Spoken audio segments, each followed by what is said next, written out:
And when we whoop enough ass, everybody gonna get in line and do right.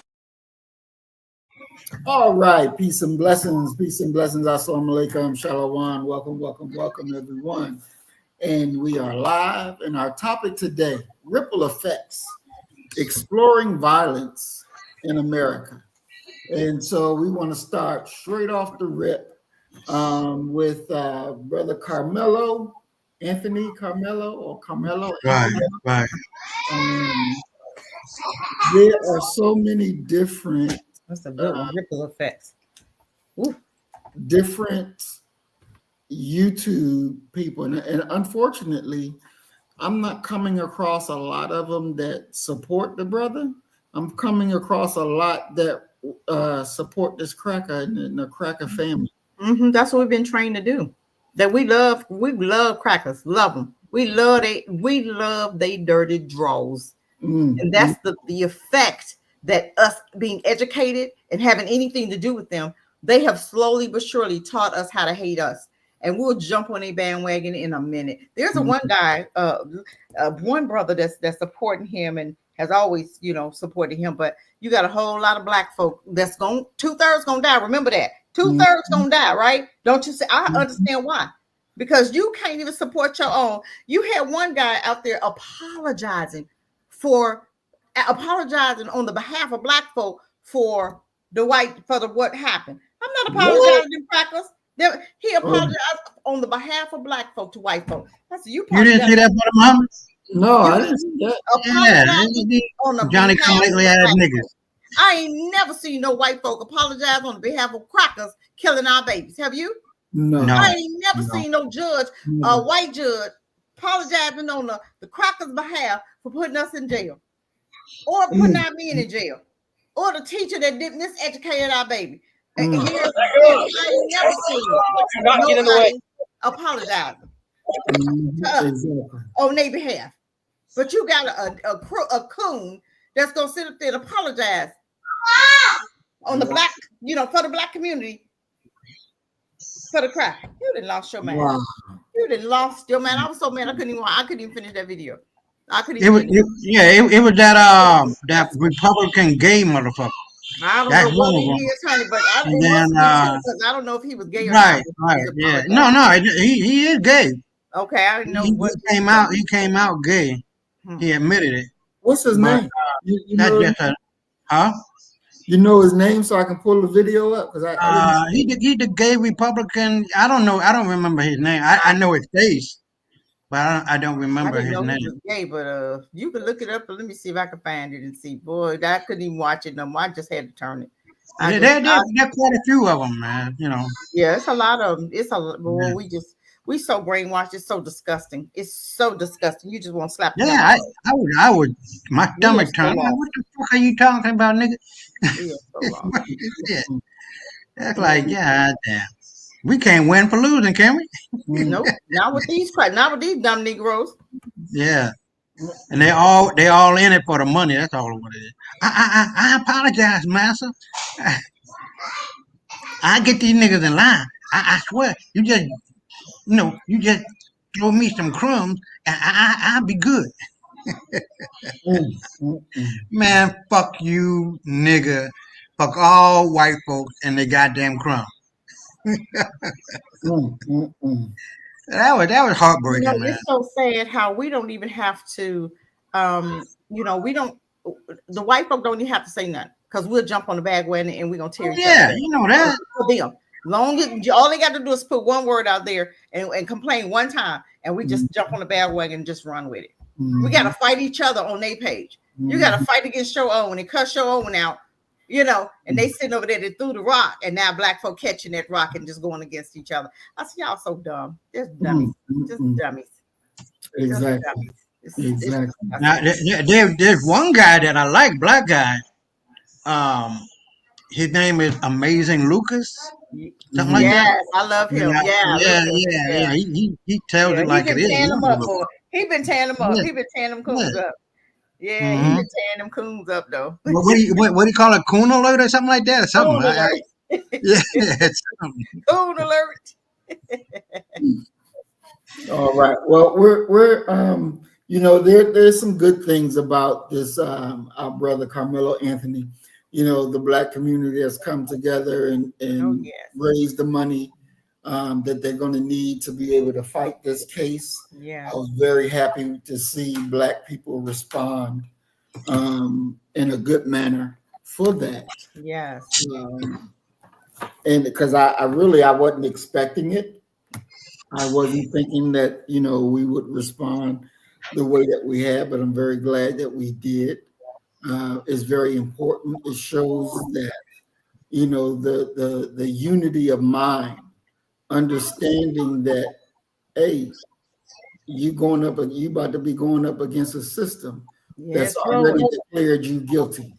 Ooh, You know, already. it was Mayat who said the other night, um, if they were allowed to do what they did back in the day, Honey, they he'd have been dead. got his ass out of jail and whooped him and hanged him already. He'd been dead. Mm-hmm. He'd Yep, have been dead, honey. exactly. Exactly. So, you know, we definitely got to hold the line. And these damn coons, they got to understand they're wrong. Oh They're Lord, gonna have to pay the price. And I mean, you know, and I'm seeing this from black men and black women. It's just like they feel compelled to come and rub white folks oh, and it's make so them sickening. feel good. Ooh, You know, it's disgusting. it is. It is Oh very. my God, it's sickening. It just makes me sick to my stomach just to see it. Mm-hmm. Yeah, but you know that's where it is when you think that um, the cracker stuff is colder, that the cracker shit is better, and blacks ain't got nothing. So you're gonna run to always make your massa happy. You're Already. gonna do whatever need to be done to make your massa happy. So, but we're gonna look at this one video that Brother Michael Perry sent, and you know I don't have the strength to maintain my cool and watch the whole video. I only can get to a certain point, then I have to cut it because it really makes I'm me want to reach out and choke this nigga by his throat because it just really drives me up the wall. But let me cue this video up so we can come and look at it.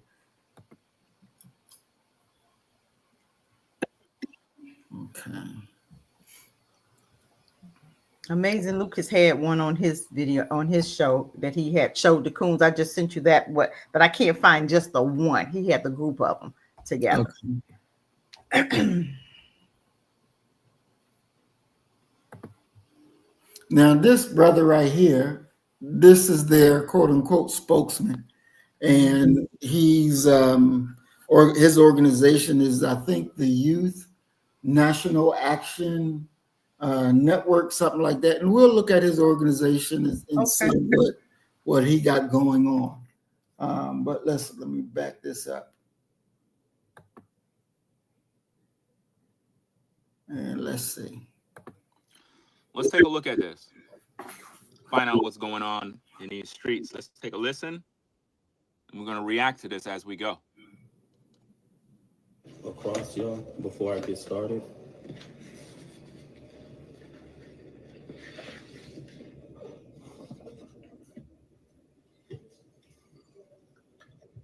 Just make sure you let me know if any one of your cameras are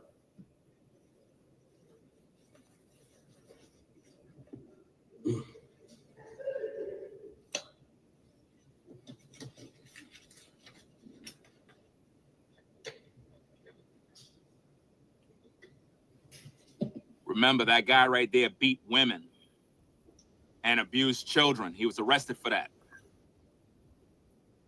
He's a criminal. 1, 2, 3. Testing. We all good? Okay.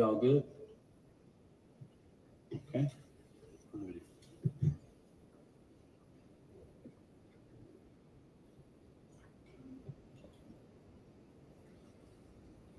I want to start off this press conference to say something as a deep note that I can tell America What we seen at the beginning of this press conference,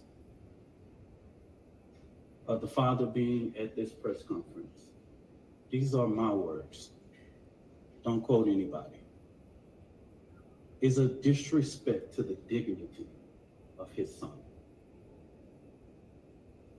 Next Generation Action Network from the beginning has respected the loss of life. Could you believe this, Ninja? He just disrespected the father, guys. I don't think y'all understand what's going on here.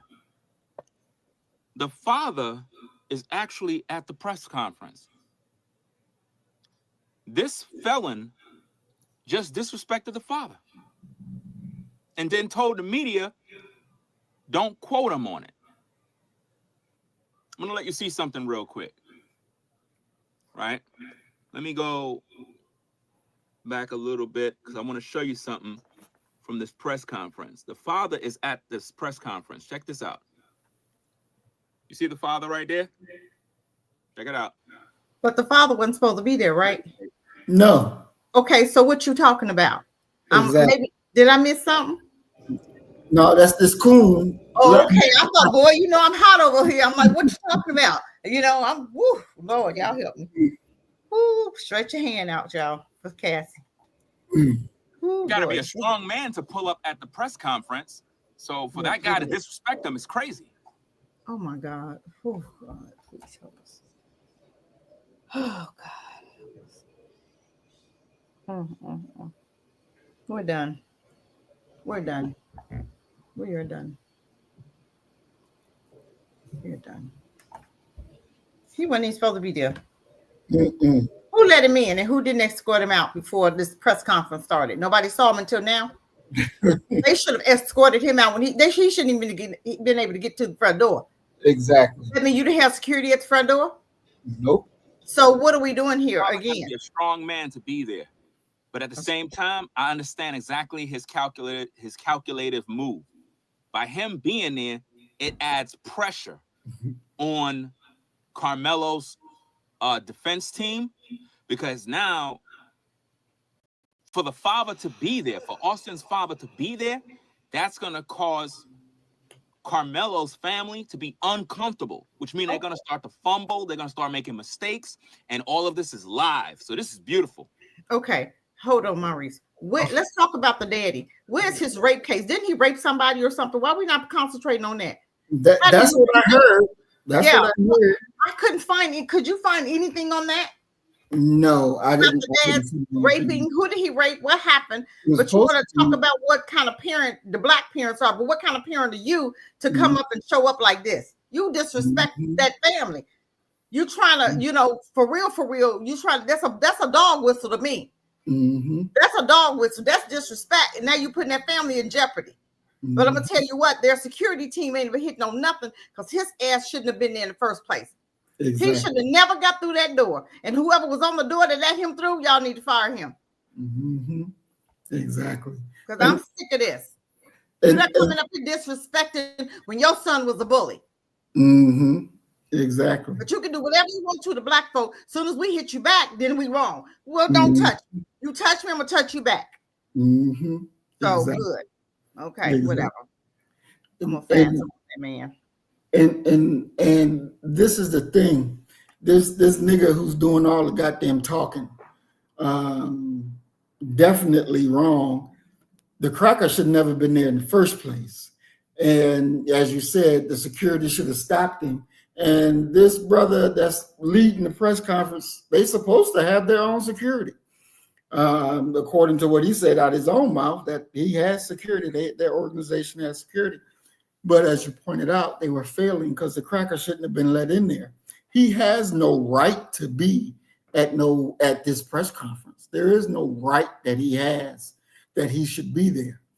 And he even his presence, as the black guy's talking about, is going to make the black people make mistakes. They're going to do that.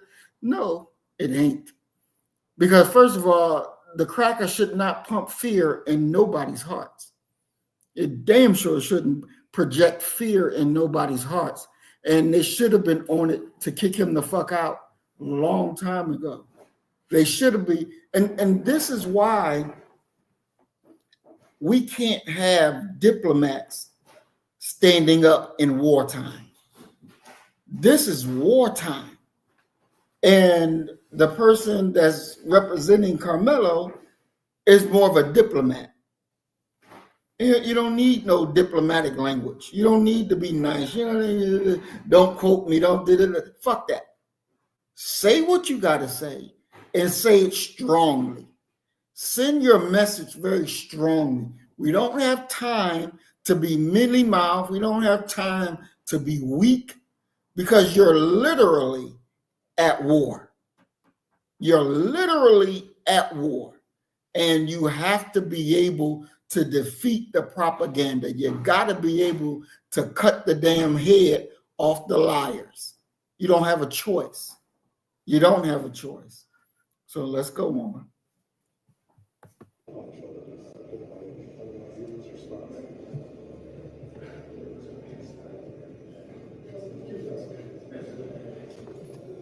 Let me fast forward it now.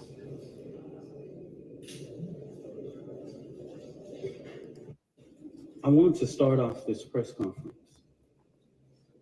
to say something as a deep note that I can tell America. Put a one if you can hear the volume good. What we've seen at the beginning of this press conference, the father being at this press conference, these are my words. Don't quote anybody. Is a disrespect to the dignity of his son. Next Generation Action Network from the beginning has respected the loss of life. No matter our opinion of it, we have kept our opinion close. We have not attacked. We have not shared the information that was shared with us about Austin Metcalf, because we respect the dignity of life and loss. And as a minister, See, that's where you make your mistake. Yeah, because we ain't shared the information. No, motherfucker, you better receive the information, make sure it's real information, and then respond to the information. This ain't no fucking love everybody goddamn type of party here. You're at war. And you as a minister, look, kick that shit out the fucking door. Cause it's fight time. This ain't no let's hold hands and kumbaya time. This fucking fight time. And he don't get it. You ain't no minister. I will not attack a grieving family. You not no damn minister, fam. You was arrested for beating a woman and abusing a child. How the hell you gonna tell me you a minister? Get the hell out of here, man. This dude is a felon. Even if we ain't never get it. We ain't gonna never get it. We are never gonna get it. I'm so mad right now. I don't know what to do. I'm so sick of your cousins. I don't know what to do. I'm gonna be okay. His ass invited. But his background ain't got shit to do with nothing. You know, I mean, this is the present moment. Exactly. Ain't got nothing to do with it. But you know how they're gonna do? They're gonna dig up some shit. You ain't say nothing about the white dude's background. Let's talk about the daddy background. Yeah, he's guilty of sexual battery or something like that. That's what we're trying to find. You can't find nothing on it. I've got that information. Where is that? I can't find it. No, I got it. I got it saved. Okay, well, can you send it to me? Hold on. Send it to Maurice. I need to see. I need to understand. See what the daddy up to. Let's talk about the daddy. Mm-hmm. You're talking about. Let's talk about the daddy's background. Okay, that's why a son act like that. The apple don't fall too far from the tree. No, it don't. Rippling effect. This is the rippling effect of a father that's a predatory rapist. Mm-hmm. This is the rippling effect for real. The rippling effect is when we've gone through abuse for so long, We don't let people walk up on us now. We just stab the hell out of them. Exactly. Yeah, there you go. We warned you twice, and you still coming. As I know, you trying to hurt me now. You trying to harm me. You trying to kill me because of your past. That's the rippling effect if we're honest about it. Just like when Ozone did what he did with that officer, because the rippling effect is because that's all we know is a police officer. Mute your mic, Isaiah, please. Thank you. That's all we know. That's the rippling effect of us living in America. This is what happens. This is the rippling effect. Even if the boy did mean him harm, the rippling effect is because so many times we get beat to death by them. We don't know what you got planned. So guess what? I got to get you before you get me. That's the rippling effect of living in America. Exactly. So rippling effect. I hope I've explained rippling effect of America. Because that's all we know is they coming at you. You got to protect yourself because you don't know what them devils gonna do. Exactly. You don't know what hybrids do. Hybrids are like people. Their minds is totally different than ours. So we don't know what's going on. They just like Dobermans. You don't know what's going on in them animals' mind. One day they like you, the next day they bite your hand off. I just sent it to y'all, so check it out on WhatsApp. Okay, let me see here.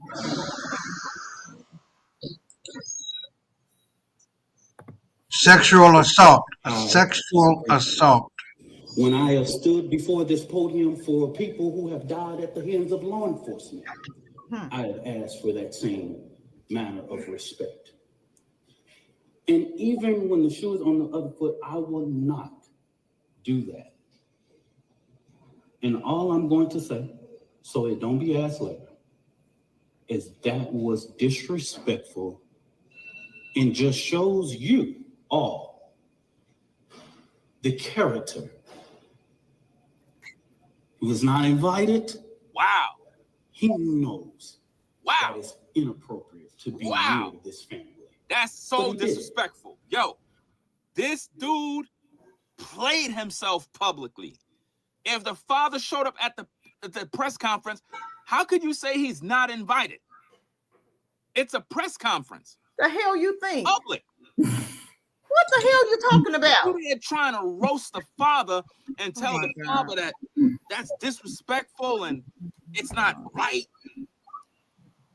I can't stand. I'm glad this is being done live. You know what? You know this dude I'm familiar with him, and he's an ex. I'm sorry, but he's an ex Black Hebrew Israelite that fell out, and everybody convinced him that it's a cult. The nigga don't know shit. I'm sorry. I wrote him trying to get him onto the show, my show, or even yours, in regard to that, and just hearing him out, right, and just feeling where he's coming from, because the brother is really, really confused as to who he is, why he is, where he is, and all of that.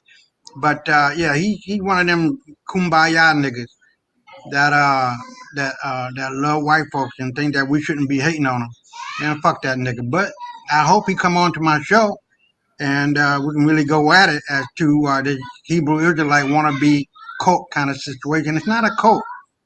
And the people have, these people, even though they are Hebrews in the sense of it all, but the way in which they're going about it is a whole nother theater. You feel me? So just like these, the Khazarian people who going around, raping kids and shit, or doing some shit that ain't got shit to do with the African Hebrew way of life. You know what I mean? So, but yeah, that's him.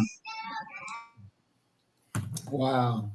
And so now let me ask you, Isaiah, since you're familiar with this nigga, has he always been on that tip, or he had a big change that came around and now send him a different way? No, well, what happened? I watched quite a few of his videos, right?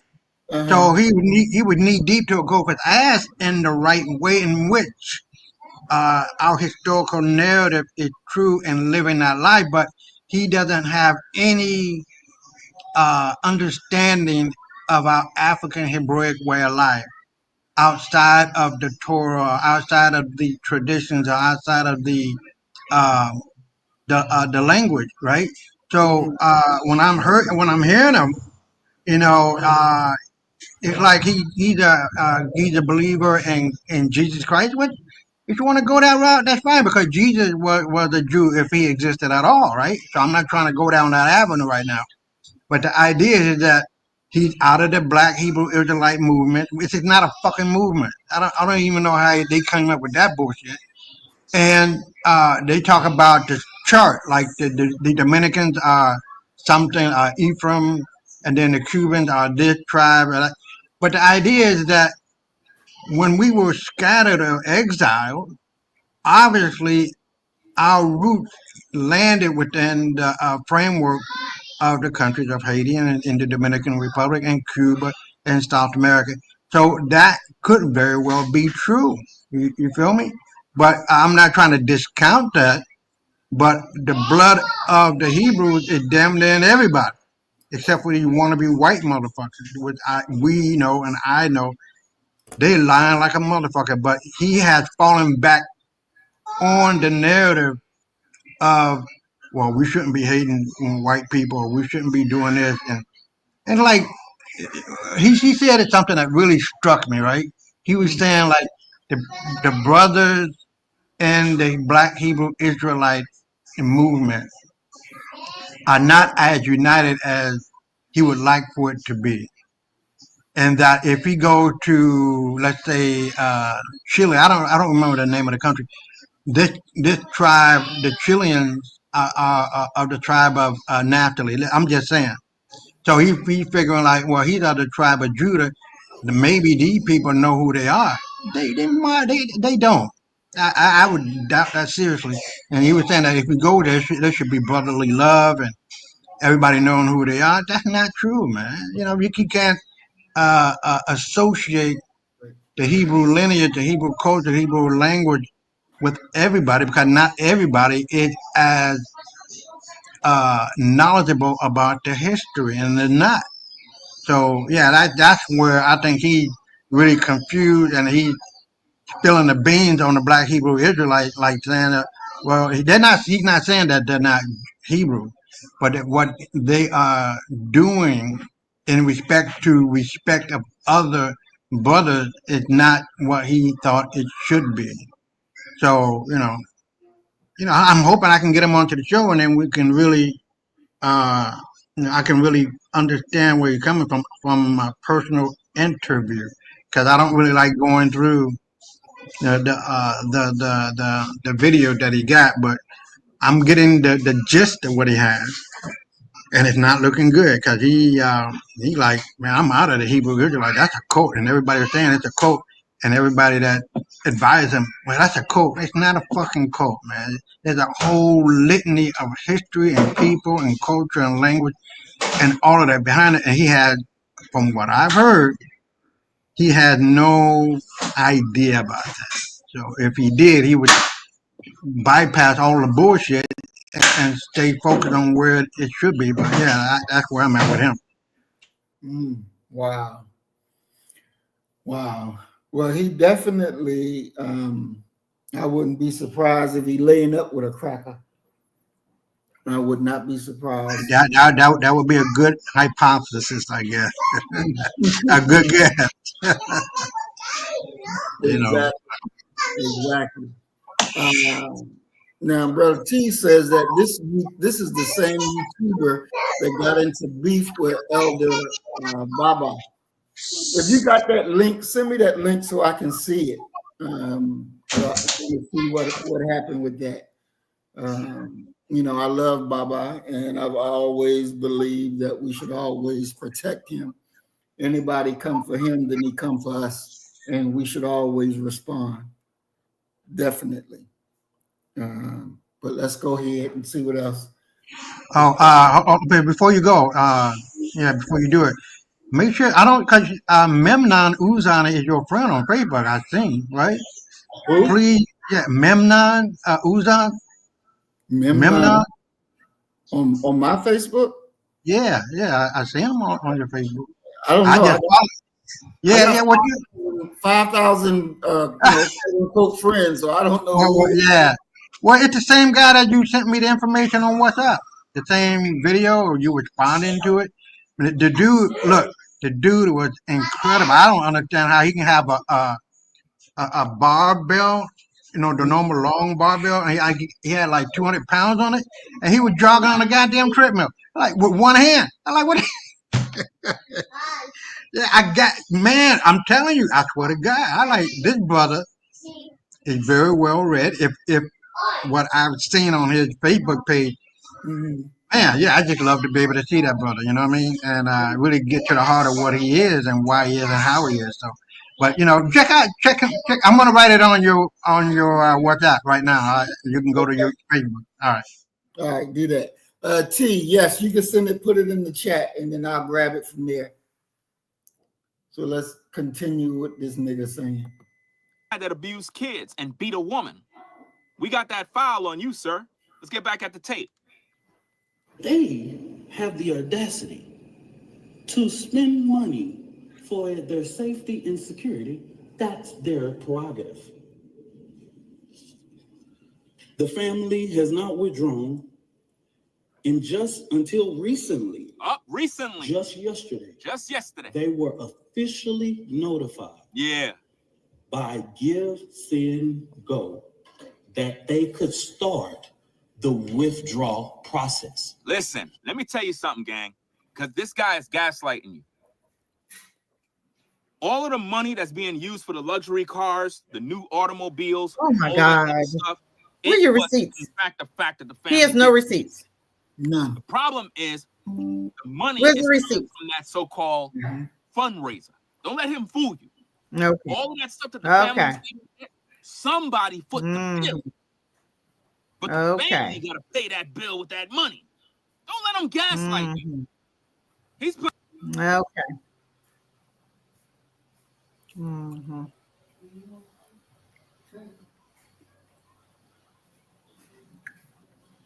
Whatever. That's sad. That's so sad. That's so sad. Oh my God. We can't hear it talking, Maurice. I don't know what happened to the sound. Hold on, you said I was muted? Okay, cool. I'm back. Put a one in the chat. God, he's just a dummy. That's what it is. Put a one and back. Put a one back if I'm chat. If I'm good. If the audio's good, damn muted. Put it back if anything. Because I don't know what we miss. I don't know what we miss. That's what happens when you mess with these damn phones, man. You always clicking buttons and making mistakes. But what I'm basically saying is, this dude know good and well that the family pretty much bought, paid for automobiles. How you pay for all of that with $400,000? Exactly. I don't understand how you doing all that. And guess what? Somebody had to foot the bill. You need to foot it. Don't let him gaslight you and fool you into thinking that, they didn't touch the money, so they're good people. No, somebody had to foot the bill. The family didn't just get into this this $900,000 home, whether you lease it, bought it, whatever the case is. They got brand new automobiles. Somebody had to get those items. And the fundraiser have to be used to pay for it. Don't let them fool you. This man's organization is totally twisted. I did my research. I got information. This man's organization is dirty. Just like him. Dirty. And just like you. None of these people. All of these people are snakes. Understand? Look at that. That's a sad situation. That's so sad, though. This I man can't on the take screen it. That's is sad. a felon. Beating women, abusing children. You understand? We need to look into your background. Exactly. Coming in talking about, Ringo's we need to look into his background. That's $10,000 if you could pull up a prison record with me. I've never been arrested in my life. Never been arrested. Never been to prison. Never been charged with anything. So you wouldn't admit it if you had. Let's get back to exposing these damn devils. Let's go. Escorted Carmelo Anthony out of jail, is here present with us now. They are a part of the Next Generation Action Network security team. The family hasn't hired any private contractors or whatever, or splurged or whatever. But bro, you are not the damn family's attorney, man. What the hell are you doing? Where's the attorney, man? I cannot stand every time some black person get in trouble, you got some damn activist that's over there trying to defend them. Always some don't like black people. That's why. Why you a minister and a kid killed another kid? What does the Bible say about thou shalt not murder? You talking about they've been murdering us forever. What you gonna say about that? Not your opinions. I can't take him. I can't do him. I'm telling you, I need to meet him. Ooh, I need to meet him. I need to have a one-on-one with him. What that Kyle Rittenhouse? Say that. You know, he murdered what? He shot 3. Yeah. Almost killed 3, but he killed 2 definitely. And walked, not served 1 day in jail. Oh, I'm gonna talk about that case till times get better. Exactly. And Daniel Penny, let's talk about Daniel Penny. Exactly. From the back, murdered somebody in a chokehold who was talking. He touched no one and walked. So they put this boy in jail. We need to burn America down. I don't really mean that. I'm just saying. Then just, you know, we sometimes it's not about, it's about you just taking care of business. It's about us standing for business and stop allowing them to just do stuff because we black. No, you're gonna hold the law for us just like you do for them. You're allowing them to walk. This dude protected himself. So guess what? Self-defense, have a good day. Exactly. This will teach the next little cracker baby. Exactly. To keep your hands to yourself. Dr. Clint, what Clint Muhammad told us. The babies. All the babies. Yeah. And this is why. Because they grow up. Okay. Enough said. I'm just saying. And this is what Brother Isaiah sent over. This is the daddy. That's the pappy. Yes, that's pappy. The abusive pappy. The hybrid pappy. Fallen angels pappy. That's what they are. Those are not humans. I'm talking about somebody human. Those are not humans. Those are fallen angel seeds. Satan said he gonna have his own that's gonna worship him, and that's what they do. They worship him. Caesar Borgia. So now it says, breaking, in 2011, Jeffrey Metcalf, the father of Austin Metcalf, was charged with sexual assault. Despite his criminal history, he is now running a GoFundMe account that has raised over $300,000. At GoFundMe, we are requesting full transparency regarding the matter. The campaign organizer has a history of being charged with sex crimes, and the purpose of the fundraiser is unclear, potentially violating your terms of service. This deserves immediate attention. And but so I ain't hear none of this on the black guy talking. I ain't see him pull up none of this. No, nothing. Let's help him out. We need to send this to him. Yeah, he ain't going. He's confused or confused.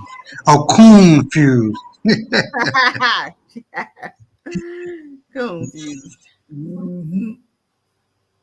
So now my question, because him and the daddy and the mommy got a divorce, from what I understand, around this issue. So I'm wondering, did he fuck one of the sons? Did he try to do something with one of his boys, or was it a cousin? Who the hell did he try to molest? They won't tell you.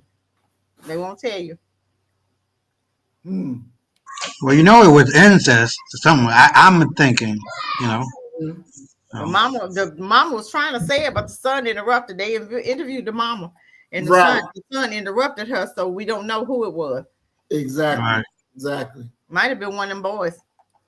You know, and that's what when I watched the video, that's what I thought it was, one of the boys that he did it to. Because if you remember in that interview, when they asked about his dad over there or something like that, and I think the son said shush or something like that. So I was thinking that it was one of the boys too that he done fucked over. Very, very interesting. Very interesting. But again, you know, as you said, none of this would they let out. None of these black folks are talking about it. And then I even saw one black woman. She brought on one of his quote unquote friends. Now, in the little interview she did, the girl ain't never been to the track meet. She ain't never been to where the track was going at. She never been there. Her and Metcalf had a falling out. And the black lady is treating this woman like she's so fucking knowledgeable and like she's a on-scene witness and this, that, and the other. And I'm like, what is this foolishness you talking about? Anything that they can do to throw the brother under the fucking bus, they're going to do it with quickness. And it's really, really, really, it's really sickening. Let's go ahead and welcome everybody. And I want to welcome Brother Emil to the program. Peace and blessings. Emerald Majesty, welcome to the program. Peace and blessings. Brother William Bell, welcome to the program. Peace and blessings. T, welcome to the program. Peace and blessings. And I'm still waiting on that link when you get it. Who else we got in here? Earth Angel 1105 Remix, welcome to the program, Queen. Peace and blessings. Mayat, welcome to the program, Queen. Peace and blessings. Brother Willie, welcome to the program, Brother Willie. Peace and blessings. Sheila Neal, welcome to the program. Peace and blessings. We are glad that everybody's here today. All right, you just sent it. Okay.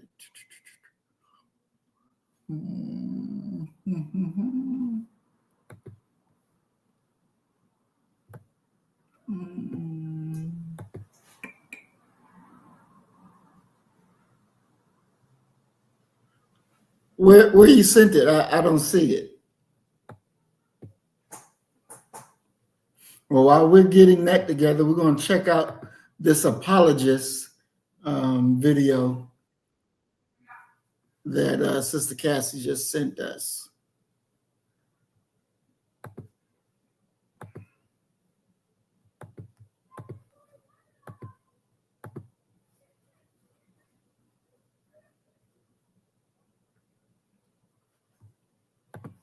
Or did I not call it? Oh my goodness. Boy, oh boy. That's the guy. I'm not gonna lie. We have a lot to cover on this one because goodness gracious, I never thought I'd see the day in my lifetime that you would have black people, some of these Sambo soldiers, degrade themselves to the utmost degree, bruh. I'm talking about like really desperate, just pitiful behavior, like slave behavior at this point. I miss you like a hog miss fly. Like they have their Sambo soldiers working overtime, bro. They're like, put out more, say more, tell the blacks that they're bad, apologize. Bro, they really got these fools going cuckoo for Cocoa Puffs. Have you all seen this new trend? Bro, there is a new trend where now you have these Sambo soldiers coming out and apologizing for the black community. Bro, as God my witness, I kid you not. I kid you not. On behalf of the black community, I would like to apologize to the parents of Austin Metcalf. What? For making a hero out of the young That's man. the guy, Brother Marie. I apologize that there are so few fathers around and so few male figures around to teach the black community about emotional discipline, about what's right from wrong, about emotional regulation. What you just said is one of the most insanely idiotic things I have ever heard. The same man who wanted to cry about being targeted because he was gay in the Republican Party is now coming out trying to castigate black people, trying to talk about the black community and everything. What are you talking about, sir? Huh? Then you have, I don't know who that person is. Metcalf's funeral was, I believe, yesterday, and I just want to send an apology to his family members on the behalf of the black community, on the behalf of our racism, our ignorance, the fact that we're justifying the murder of your son in the name of race. What? Thank you. They What? are going above and beyond. And I knew it was going to go crazy when you had, as far as a tantrum, talking about, oh, black people actually hate white people. That's the issue. They hate white people. These silly people of the melanin that are secretly racist and they hate white people. Most of the time, not all the time, people different. Most of the time, you have a underlying hatred towards white people. Huh? Like, what? What does this have to do with black people? Is this not what I told y'all? When it comes to the Kyle Rittenhouse, did they say that all white people were violent, that all white people were seeking to cause harm, that all white people wanted to use their guns to hurt people? No, it was an individual, right? When we had Daniel Penny, what's the story? Hey, all white people just want to hurt black people. Hey, all white people just want to snuff them out. Hey, all white, no, of course not. But when it comes to a little black kid, right, Carmelo Anthony, now, because the community is giving him resources so he can go through the justice system to fight for his freedom, because he's supposed to be seen as innocent until proven guilty, now it's a problem. Now black people hate white people. Now, Jesus Christ, Stephen, how many people ran away while I was gone? True. all I could do was laugh, because it seems like the Sambo is trying to outdo the next Sambo. So they're just coming up with more ludicrous things to say. It's gotten to the point like we can't take these people seriously. We just can't, because they're like satirical stereotypes of how white people view black people. Do you understand? This is what's happening. And you know it's bad. When you have Anthony Brian Logan, Tim Pool, you had even Xavier Russo, okay, that immigrant Sambo soldier, who is now on the side of Carmelo Anthony, talking about, hey, y'all are going above and beyond. Think about this, bruh. Like, even the chip that Dr. Umar talks about, even it's malfunctioning and it's glitching because the racism is so potent. It's so palpable you can cut it with scissors. And all these mofos are doing a disservice to white people. They are race baiting white people. You had Matt Walsh doing the same thing, talking about, oh, black people just hate white people. That's what it has to do with. It just hates white people. Now, I want you to understand. Now, they say things like that, and that's A-okay, right? That's not considered race baiting, right? But I say, hey, there's a lineage of evil that are here to kill, steal, and destroy, and it seems that many of these individuals, not all, but many of them are on the right, and they seem to be attacking this boy. That's what seems to be happening. Now it's a problem. Oh my God, you're just baiting, bro. You're gaslighting. It's just like, what's wrong with these people? What's wrong with them? And speaking of such a Sambo soldier, bro, you had one of them put out like a 32-minute video on me. And it's like, what? He wanted to complain about me misrepresenting his rebuttal. This dude is such a piece of shit that he clearly watched my video. And he purposely edits out the part of the video where I address his argument specifically. Now, listen, when it comes to this vertically challenged, Down syndrome looking raisin, okay, he looks like a raisin with a beard. I don't know what to tell you. But when it comes to him, I don't know what to tell you, bro. You're right. I don't watch your videos because, to be honest with you, I think you're inarticulate, firstly, and secondly, it sounds like you always came back from the dentist's office, like your mouth is swollen. You just in order to continue to push this idea that, now I don't know about y'all, but on what planet is a rebuttal just nuh-uh? Because that's essentially his argument. His argument is, well, why are we going to believe this guy? Well, we don't even know who he is. He's not credible. His testimony isn't real. That some random dude on the internet, we can't see his face, we don't know who he is. There's no evidence that the police have talked to this man. We've not seen any witness testimony whatsoever that comes close to what this dude is saying in regards to what happened, right? In terms of Austin Metcalf and his brother jumping Carmelo Anthony. But for whatever reason, the race hustlers are accepted this random testimony from, again, a dude that does not sound credible at all, okay? Something just randomly put on internet. Anybody could have recorded that, okay? First off, dummy, testimony is done in court. If you had an IQ above room temperature, you would know that. I ain't got a good brain. Hence, why I refer to anything that's said as statements because that's what they are. Testimony is under oath. We don't have a trial yet. So what are you talking about testimony? He's so dumb. It's painful, bruh.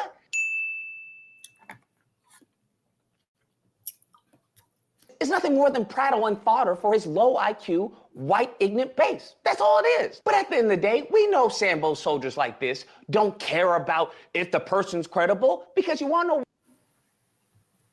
All right. So that was that brother. And he did a good video. I want you to show, I just sent you one with leukemia, and a white boy put a white man actually put a hit out on, or was collecting money to put a hit out on Kamala. I want you to see how dangerous this, and this is the ripple effect right here. And that's why you defend yourself at all costs when it comes to them, because you never know what they're gonna do. Okay. This video right here. The one I just showed you. Okay. The one I just sent you. The one you okay. Leukemia. The female. Mm-hmm. Let me share screen. We're gonna donate to unalive a child. That's what I just sent you. You got a white boy on there that's trying to have a GoFundMe to hire a hitman to put a hit out on this boy. Ain't this something? You devils. Yeah. We can't hear it. Okay. The judge that lowered his bail, they've been on here threatening. Both of them making all type of stuff. So there's one guy, and I'm going to insert the screenshots, and I posted it on my page to bring awareness. He needs to be arrested. Mm-hmm. You can't just come on here talking about your page to get him unalived. Absolutely not. It's unacceptable. So I post the post for awareness, and we have Miss Kelsey that comes over. Y'all heard what I said. Miss Kelsey, that's a CNA in Alabama, talk about where's the GoFundMe. I'm gonna insert the proof, and y'all can go to the post. Where's the GoFundMe? I'll donate to that. Miss Kelsey, I just want to know how you gonna donate to that, and honey, you got a black husband. Oh yeah, I had to go look and see what was going on with you, because I was confused on why you came over there talking about you wanted to donate, and I'm going to go ahead and I'm going to turn it over to the authorities too, since you're in support of it, because that's a conspiracy charge. That's what that is. Mm-hmm. I'm gonna insert the screenshot so y'all can see. And Kelsey, if you see this video, I've already put your husband on alert. I already told him. Thank you. You already know what he got. We know you don't know. They have been doxing Carmelo Anthony. They've been doxing the judge that lowered his bail. They've been on here threatening. Mm-hmm. Both of them making all type of stuff. So there's one guy, and I'm going to insert the screenshots, and I posted it on my page to bring awareness. He needs to be arrested. You can't just come on here talking about your page to get him unalived. Absolutely not. That's the page right there. So I post the post for awareness, and we have Miss Kelsey that comes over. Y'all heard what I said. Miss Kelsey, that's a CNA in Alabama, talk about where's the GoFundMe. I'm gonna insert the proof, and y'all can go to the post. Where's the GoFundMe? I'll donate to that. Miss Kelsey, I just want to know how you going to donate to that, and honey, you got a black husband. Oh yeah, I had to go look and see what was going on with you, because I was confused on why you came over there talking about you wanted to donate, and I'm going to go ahead and I'm going to turn it over to the authorities too, since you're in support of it, because that's a conspiracy charge. Unallowing the child. Mm-hmm. I'm gonna insert the screenshot so y'all can see. And Kelsey, if you see this video, I've already put your husband. So let me get this right. He did the go kill Carmelo. Yep. Wow. Did you read it? Play it again, and when the little clip come up, you can read it from there. Okay. And I'm gonna put it. Hold on. Thank you. So we know all over social media they have been doxing Carmelo Anthony. They've been doxing the judge that lowered his bail. They've been on here threatening. Mm-hmm. Both of them making all type of stuff. So there's one guy, and I'm going to insert the screenshots, and I posted it on my page to bring awareness. He needs to be arrested. You can't just come on here talking about your page to get him It says I'm going to start a GoFundMe page for a hitman to get the head of Carmelo Anthony 100%. It's an eye for an eye up in here. Murderers deserve not to be breathing and being released to go to a new $400,000 home. When that trash needs to, I'm kind of weak because it's cut off a little bit, so I'm kind of probably messing it up. A real killer instead, he's going home. I can't even read with his mother, with mommy, and a new home. I truly wish the only worst for him. This is what crackers do. This is how they act. Mine wouldn't even show all of that. You might can read all of it, but I couldn't even get to see all of that on mine. Yeah, this is what they do. This is how they think. This is the ripple effect. So when they come at you, you have to do what you have to do because you don't know what they're gonna do. Okay. This is how they act. They can do whatever they want to us, and we never act the way they do. Never. These are the most horriblest person, and this is how you know that this is the Satan seeds. This is how we know who they really are. These are Nephilim seeds. I'm telling you, you guys don't understand who you're dealing with. If you took the skin off these people, you will see the demons underneath. You will see the evilness of anybody that hang a person and burn them up and watch them burn, or you cut a baby out of somebody's stomach, or you feed a baby to an alligator and you watching it. We already know what we're dealing with. Exactly. Wow. They think exactly. They think what they think. Them already have the right to unalive people. Yeah, they think that they the only ones that can do this, and that's what they did back in the day. This boy would have been dead years ago, honey, if he was in jail. The sheriff would have let him out at 12 o'clock at night, and the sheriff would have stopped him when they got up the road, and the KKK would have went in and hung him. That's that's literally what happens. That's how they do stuff. That's what you're dealing with. These people will never change. And you still want to marry them? You still want to mix and mingle with them? These demons? These hybrids? Nephilim babies? Satan seeds? Are you serious? After seeing this, black folk, if you got a white woman or white man, you stay away. Stay away. Because you're not going to make it. Sure not. They think them some Israelite babies. Them some hybrids. Hybrids. Exactly. You done made it with a dog, literally. Wow. And see, this is why I say this is a state of war. It is. This is literally a state of war. Yeah. And just as they did back in the day when they put out the calls and every crackers came from everywhere around because we're gonna go hang us a nigga tonight, and they come from everywhere. They're doing the same old shit. Yep. The same old shit. They done went after the judge. Has to have private security. Brother Muhammad, go to your WhatsApp. I just sent you the latest news with Jeff Metcalf. So please play it. This shit is wild, man. Yes, they're evil. Miss Life, yes, they're evil. All of them. All of them. When I say all, I mean all. Not one of them good. Because Most High told us nothing good is in them. Nothing. Nothing good is in them. Nothing good is in these people. Everything about them is evil. And I feel sorry for the ones that's married to them. You're the mix with demons and devils. Don't be sorry for them. Their ass need to burn. Because they should have never chose that motherfucking cracker in the first place. Let them fucking burn. Shit. I love it. Good, dirty bastards. Let they ass burn. We can't hear it. Okay, hold on. Let me get to it. Yep, go back and let's hear that. I want to hear this demon. In this country is wrong. Why can't you stand that and say with that? Maybe you can. Would you be willing to stand by me in a press conference or in an individual interview and talk about this issue that is larger than arson at this point? God rest the beautiful young man's soul that would have been one of our strongest voices if he was still alive today. Oh, is that the dude that did the march? Sir. No, Protect White People rally. Oh, okay, that's the one. But the daddy went against him. The daddy had, you didn't see what the daddy went against him. Confront a powerful moment upholds as Austin Metcalf how to confront.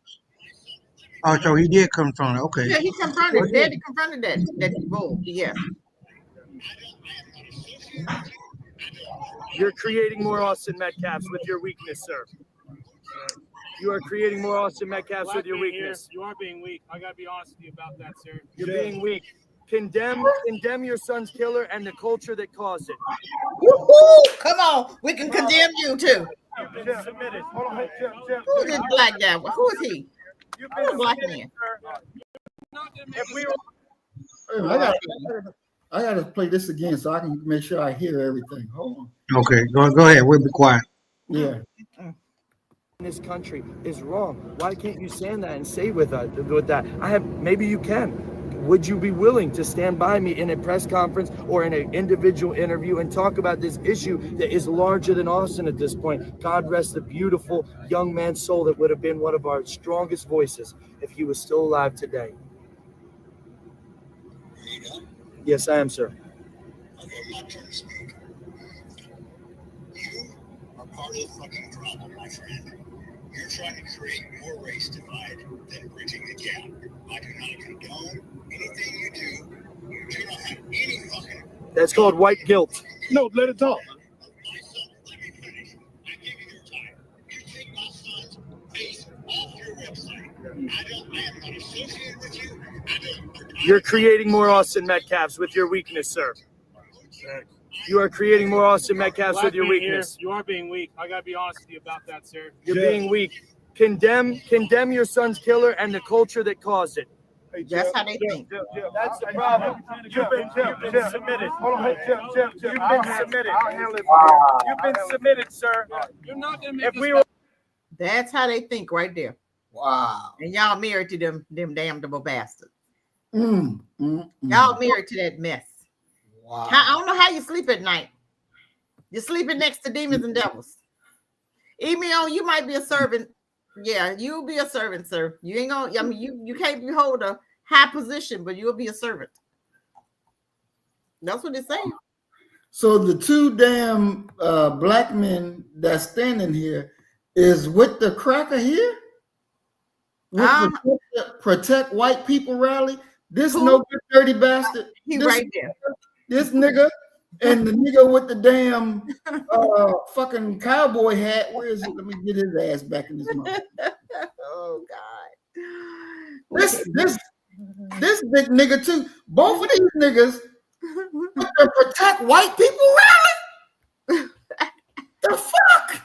I told you we ain't gonna make it. Oh, we gonna have to kill some all. I keep telling you, we're gonna have to kill them. We're gonna have to kill them.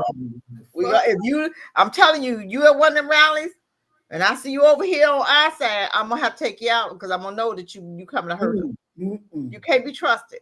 You cannot be trusted. No. We're gonna have to take them out. Y'all don't understand what y'all dealing with over there.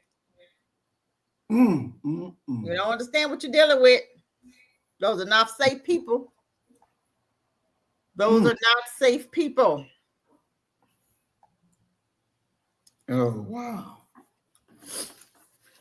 Oh, boy. They definitely deserve the death.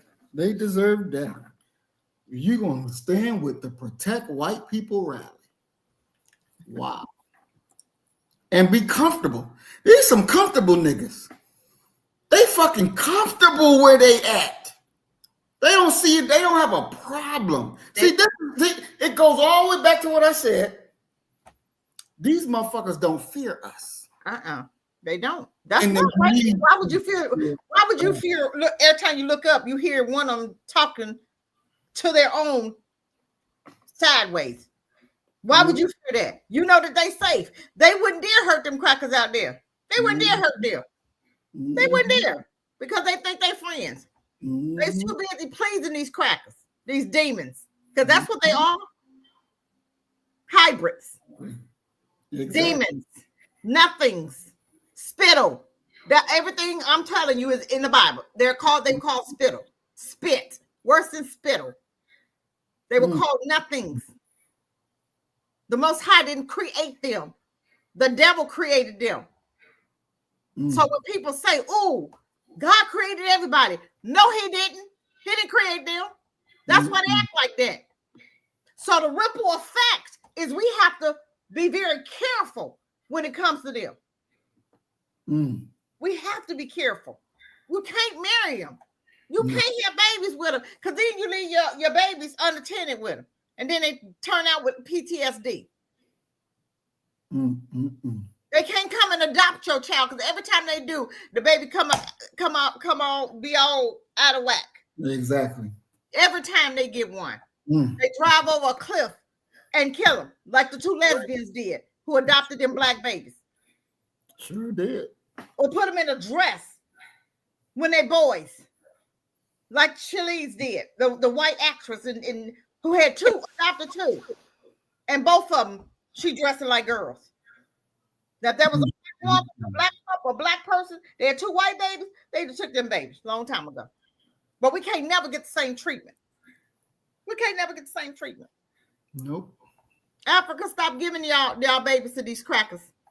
They ain't no good. They destroying them African babies when they come over here. But ain't nothing wrong with her children, her real children. Just the two black boys that she adopted. All of a sudden they told her that they wanted to be girls. How does a 2-year-old, 3-year-old know he wants to be a girl? Unless something happened in your house to make him feel like that. You understand what I'm saying? Because every time they adopt our babies, they come out abnormal. They come out, especially if they boys, they come out girls. They dress it up like girls. They just, all kind of stuff going on in their house. Who was that? Madonna. Didn't she adopt a boy? And that boy decked up, wearing dresses and everything. Every time they get one of our babies. Yep. I'm sick of it. We got to do better. They should be able to come. They should never be allowed to come near our babies. Exactly. We're going to look at this other video real quick.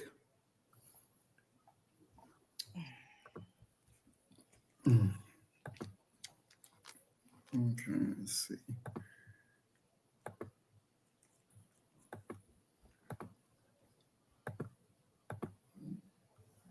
So sick of him, I don't know what to do.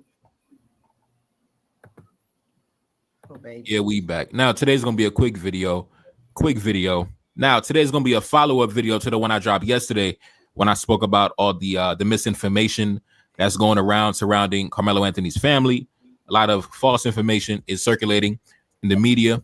Death threats are being sent to the family, not only being sent to the family, but also the judge in the case, the judge that lowered the bail and released them out on bail. She also had to hire her own security detail due to the death threats and the leak of her own address. So now in today's video, Carmelo Anthony's mother actually broke her silence and spoke on the situation. And that's what I'm going to be reacting to in today's video. Now, I just want to say before I get into it, isn't it ironic how the right, the conservative right, now today I just heard a brand new term, the woke right? Isn't it ironic how everything they criticize the liberals for doing, right? Everything the Democrats, the liberals, they now embody all those same characteristics. But anyways, man, let's jump into this clip. I'm going to come in and out my commentary. Let's go. In wake of this tragic incident, our family has been under attack. Whatever you think what happened between Carmelo and the Metcalf boys, my 3 younger children, my husband, and I didn't do anything to deserve to be threatened, harassed, and lied about. All right, we back. Now, like I told you before. Now, I got to stop it right there because we're at war. We're at war. Mom shouldn't be talking. Exactly. Why is the man not talking? Exactly. Where is the security to oh God, please, y'all get my blood pressure up. I gotta go take a picture. 24/7 fighting. This man right here ain't nowhere in the world that woman should be talking, right? For one. For two, we should see security up there backing him. We should see security with the new era. Where's the new Black Panther group that's supposed to be the Black Panthers? Where's the security? I don't see no security. The judge had to go out and hire security. Why do I have to go hire security when the Black Panthers, all of them should have been right there? Judge, we got you. We can't never trust our own to protect us. And I hope she ain't got no. Andrea, mute your mic. We can't hear.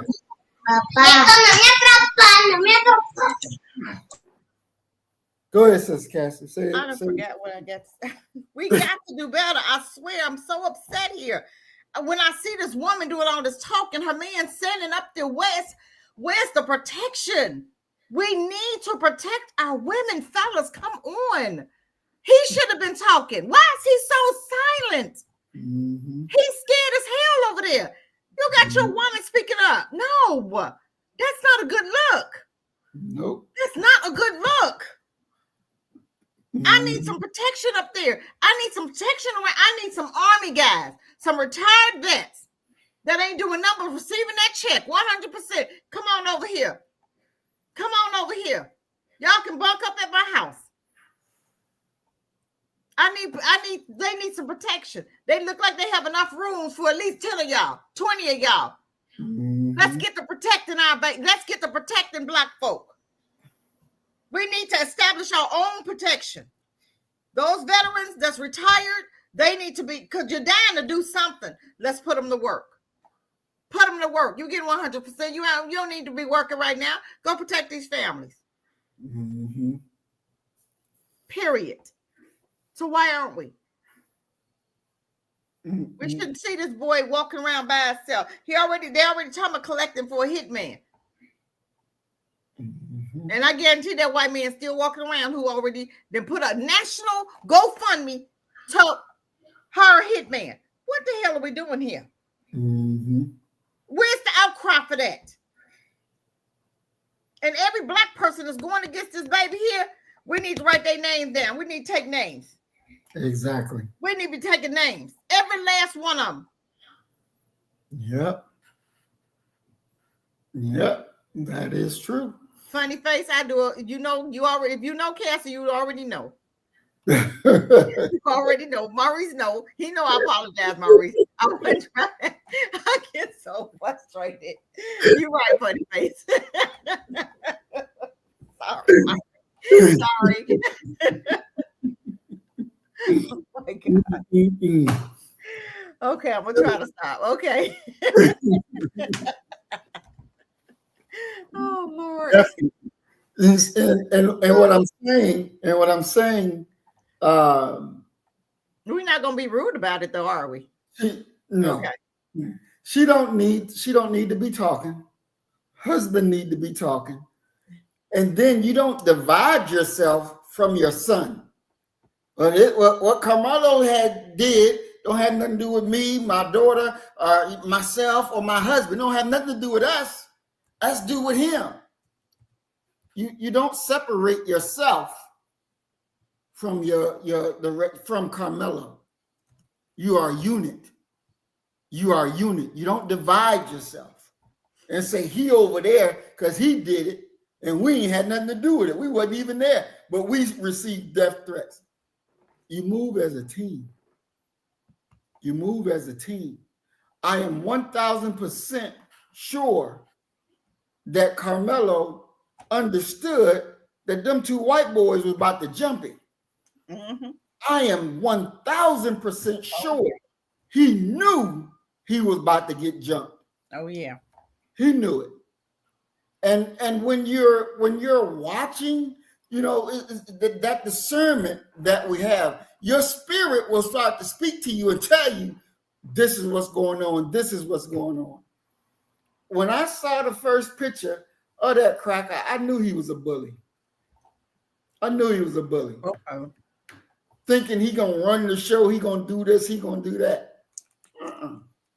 No. He walked up and he found out.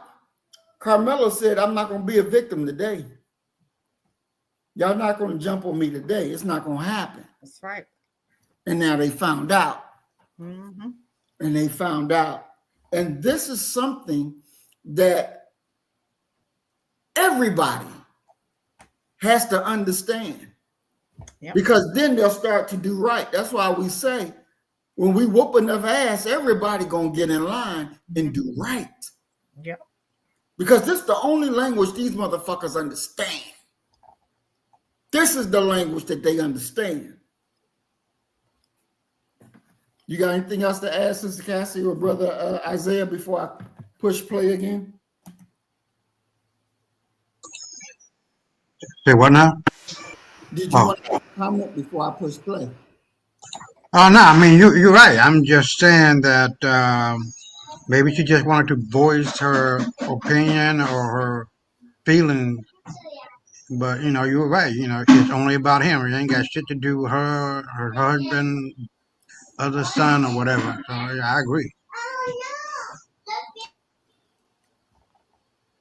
And you know, Miss Life Lessons, you're right. They raise money to delete a black child, Carmelo, but they're not monitored for hate speech or anything. It's a two-tier system. And that's something that we got to be able to see and point out. These motherfuckers, they can raise money to kill. Yep. To kill. It's out there. Yep. And it's okay. Yep. And they probably raising money. Exactly. Now, if I say cracker this, cracker that, I'm hate speech and they're going to shut us the fuck down. Yes. Going to shut us the fuck down because I call the crack out. But they can raise money for the death of our children and nothing happens. Yep. I'm getting ready to see if I can find it. This is, we got to put an end to this shit. This is the whole O.J. Simpson shit part 2. That's what you're looking at. Yeah. That is what you're looking at. Those crackers that was still upset because OJ got off, they're gonna send all that motherfucking energy on this case right here. Exactly. This is what you're looking at. This is what you're looking at. Trust and believe. As Mayat said the other day, you can expect black people to start dying because these motherfuckers gonna get their guns and start shooting and trying to pluck motherfuckers off. I'm telling you, it's getting ready to be a civil one of them civil wars. I'm telling you, this case right here is it. This right here is getting ready to be. I'm looking for some bodies to be hanged because I know how they think. We know how they act. We know how they operate. Now they mad now. We're gonna see some either police shootings or you're gonna see a couple niggas hanged. Because we already know how they operate. So just look forward to be coming. I'm telling y'all better not leave home without y'all candy bars. I'm telling you. Most definitely. Let's pick it back up. Before in my previous videos, right? There's a lot of people out there who don't want to see Carmelo have his day in court, right? They want to have mob justice. They want to engage in domestic terrorism. If it was up to them, that first little week when he was locked up awaiting bail, they would have broke into the prison and broke him out the cell and did whatever they wanted to do with him, right? There's a lot of individuals that's what they want to do. That's what they feel inside, right? But because we live in a civilized society, they can't really act on their innate barbarism. And if you watch my video yesterday, we had spoke about how so many false rumors, a bunch of fake news was circulating about how the family bought a brand new house and this and that. Even if they brought a brand new house, right? Does that man not have a duty to protect his wife and his children?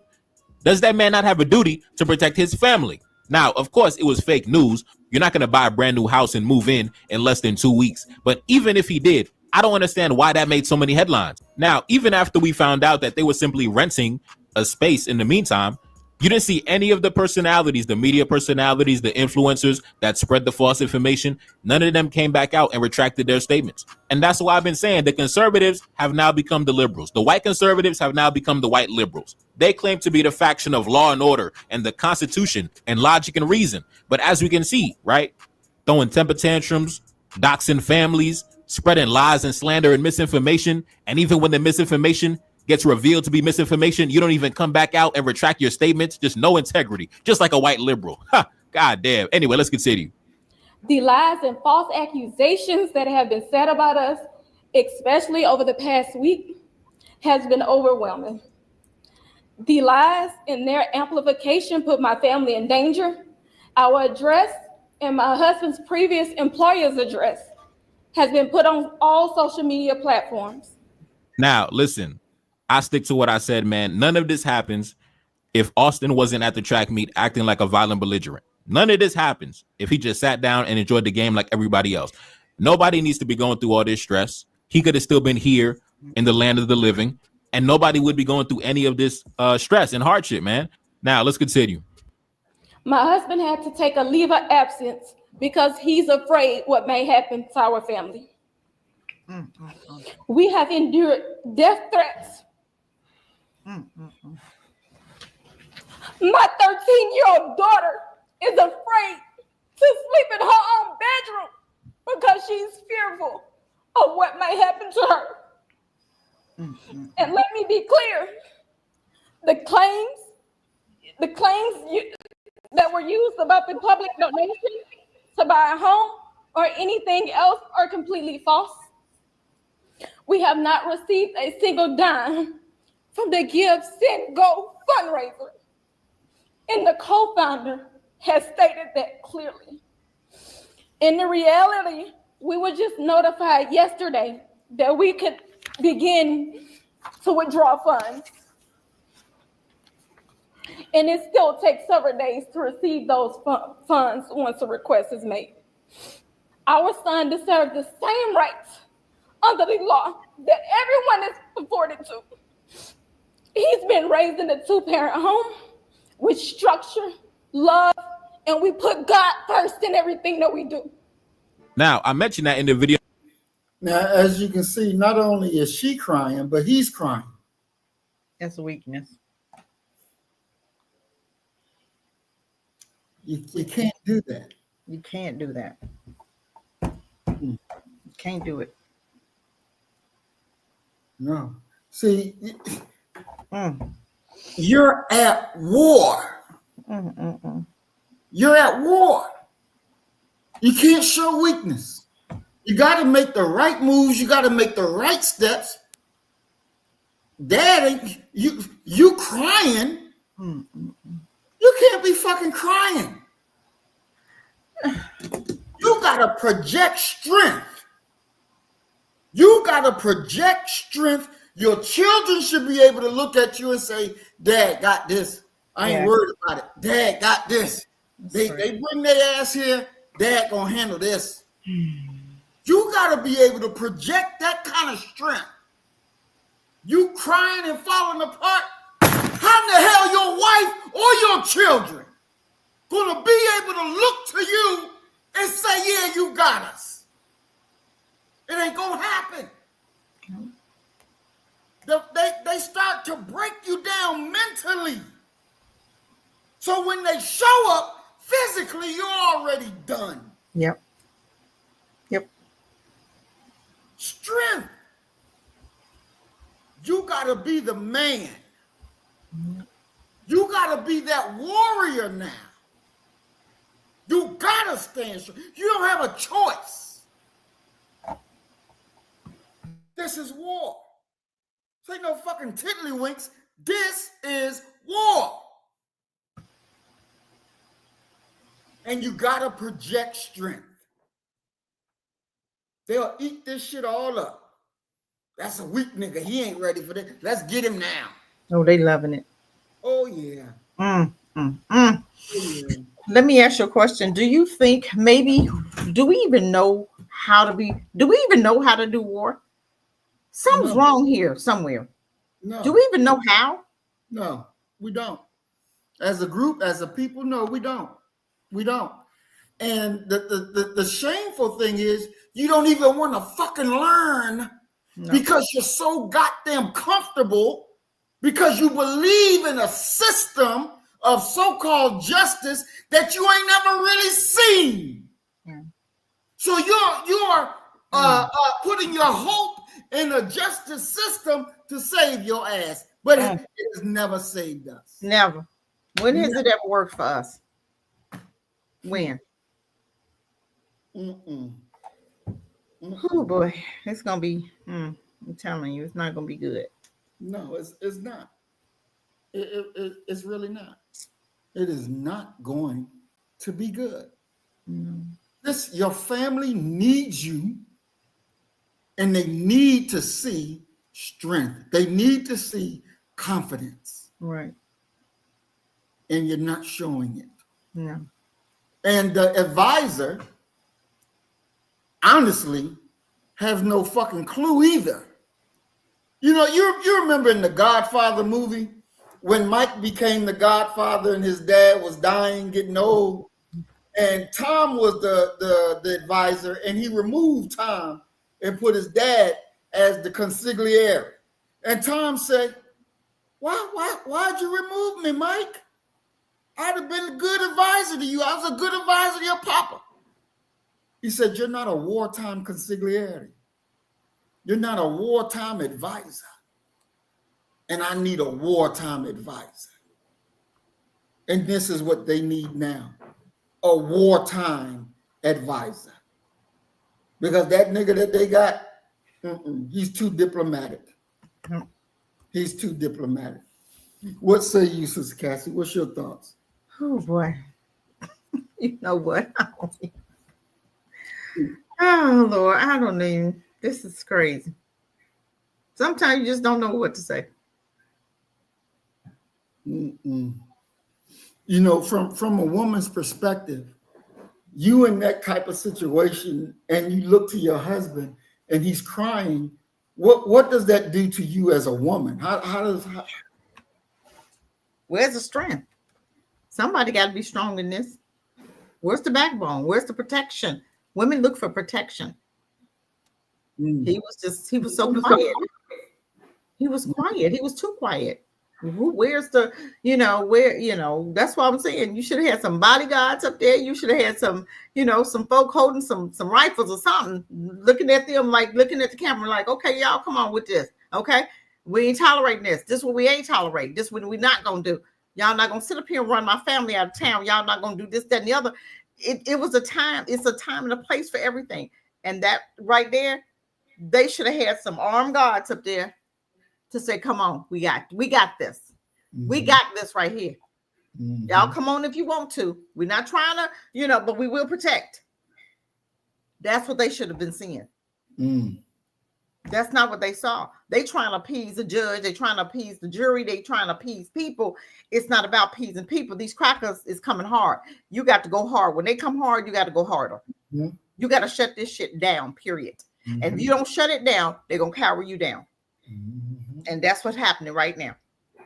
They loving this. Oh, they love this. Oh, my God. White folks love this. When the rabbit got the gun, they don't like that. They don't like that. But this right here, they love that weakness. That's weakness. They love it. Oh, they gonna go harder now. You ain't seen nothing yet. When you get tough, they'll shut it down. They'll shut it down. But now, until you get tough, it ain't gonna happen. Go ahead. Now, Earth Angel brings up a good point that I want to explore and get your thoughts. She says, something in me says that Carmelo's girlfriend is white. I guarantee you she is. Oh, wow. Oh, I guarantee you she is. Oh, yeah, I guarantee you that. Oh, yeah, I can guarantee you that. Oh, yeah. Yeah. When you put your kids in a mixed area, mixed atmosphere, what do you think they're going to date? You tell our kids to date only black, but you got them in a mixed school, what they going to date? Because them white girls going hard. And them little witches, and that's what they are.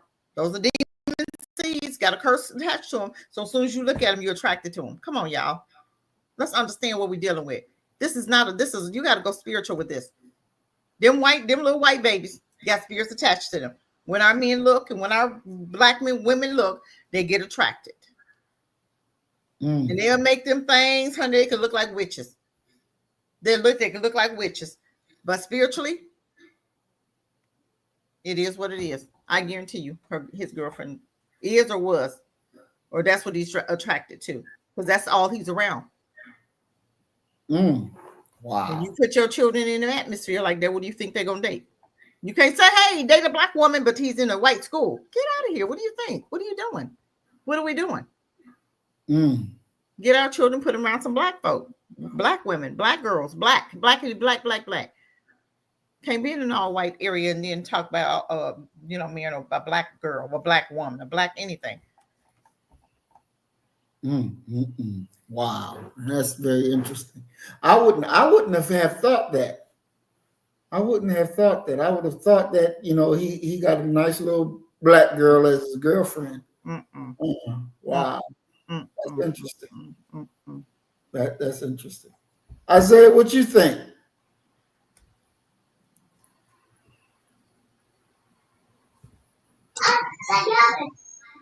Yeah, that's kind of rough.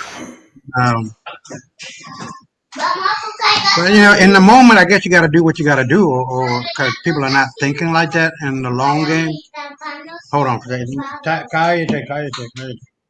in the long game, so they do the next best thing or what's most prevalent to do, right? But I agree. There should have been somebody more. Word I'm looking for. More demanding, more uh, uh, to the point, and but you know, based on what I've seen, they did what was best, you know. And if it was me, now you know I would have went off. There would be no, you know, this is a matter, blah blah blah. I would have told you rat fucking tail growing bitches. Y'all tired of being tired. You know how I would go. And white folk need to hear that shit. That they're not white, that they're not this, that they're not that. We civilized you motherfucker 3 times. They need to hear this shit. And we came to the conclusion, Brother Muhammad, that white folk don't need and don't need, don't have, and don't deserve no respect. Every fucking corner, or every second, of every day, every week, disrespect their motherfucking asses, man. Cause they walking around here like they're the God gift to everybody, and they ain't shit. They bunch of fucking flies that land on shit and eating shit and having babies and shit. They've been like this since the beginning. These motherfuckers, I would be saying it to the media. You know me by now. I would not hold up. Fuck all white folks. I would have said that shit. Fuck all you motherfuckers. Because none of you motherfuckers who are so-called good ain't doing shit against the ones who are bad. So fuck all you motherfuckers. We tired, man. And right now, if I was at that press conference, I would have just said, look, y'all came into our Black Wall Street gunning and killing. I bet you this. From this moment on, motherfucker, you try to do that shit one more time, you're going to get lit up with bullets. That's how this shit going to run. There ain't no more, we shall overcome and wearing signs, I'm a man. Nigga, I got a fucking dick. A dick. I'm going off, man. But yeah, but you know how you know what I would have done? I would have said, I mean, because all this nicety nights and kumbaya bullshit, I wouldn't have been done doing that. But I'll throw it back at you. All right, thank you, dear brother. And so, it's very interesting that the crackers didn't even care that the judge is somebody that has power to lock your ass up. They didn't even fucking give a shit about her being a judge. What they saw is this nigga got the nerve to lower the bell, let that nigga out. We gonna kill that nigga too. Didn't matter. Didn't matter. They got away with it. Did you see anybody get arrested? Nope.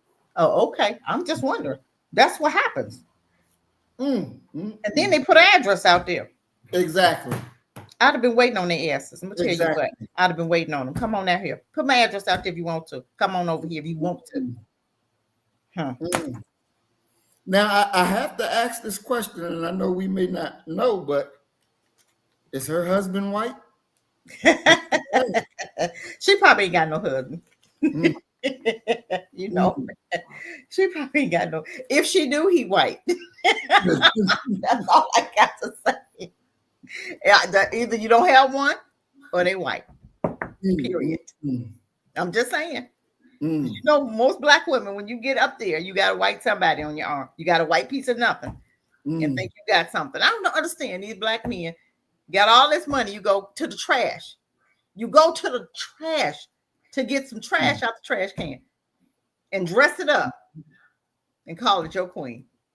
Make it make sense. You get an animal, rotten rat that died, that's stinking, and you dress that rat up. And you cry and turn around. Get out of here with that. Think you got something, ain't got nothing but a dead piece of nothing. A raggedy piece of nothing that you dressed up. Well, I would hope she got a black man. Come on, let's look her up and see.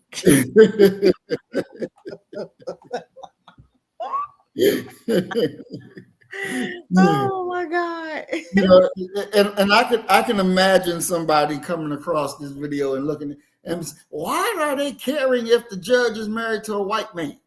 Why are they caring if Carmelo has got a white girlfriend? Because it fucking matters. It matters. It shows who you really are. It shows who you really are. It matters. And it tells us exactly how far you're willing to go. So it definitely matters. Sister Cassie, from a woman's perspective, why does it matter? You on mute.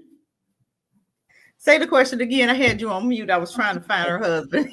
From a woman's perspective, why does it matter if the judge husband is black or white? Why does it matter if Carmelo's girlfriend is black or white? Why does it matter? It always matters. You can't think black if you're married to a white, if you land up next to a white man. You've already sold yourself. You don't love yourself.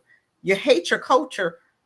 That's just like a pastor. If I go to his church and I see his wife is white, why am I sitting there? Because I already see the self-hate.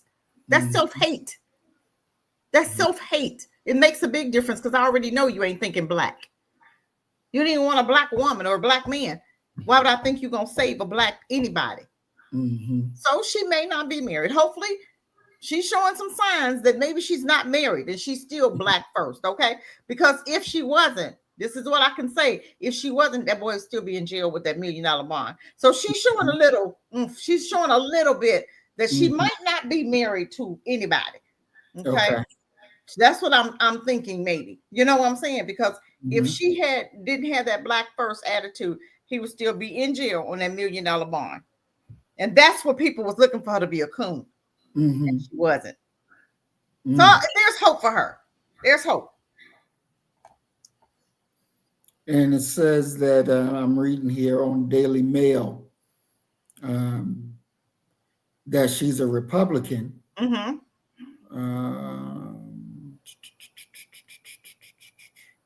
Still can't find nothing about her husband. She had to turn her X account to private. So they was jumping on her own X.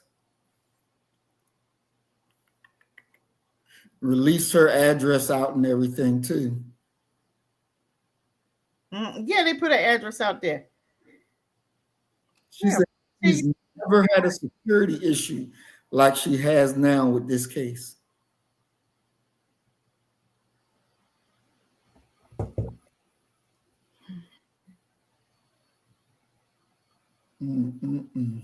So I'm hoping that, I'm seeing a little hope here, because she allowed him to get out. That's showing something right there. So maybe she is black first or thinks,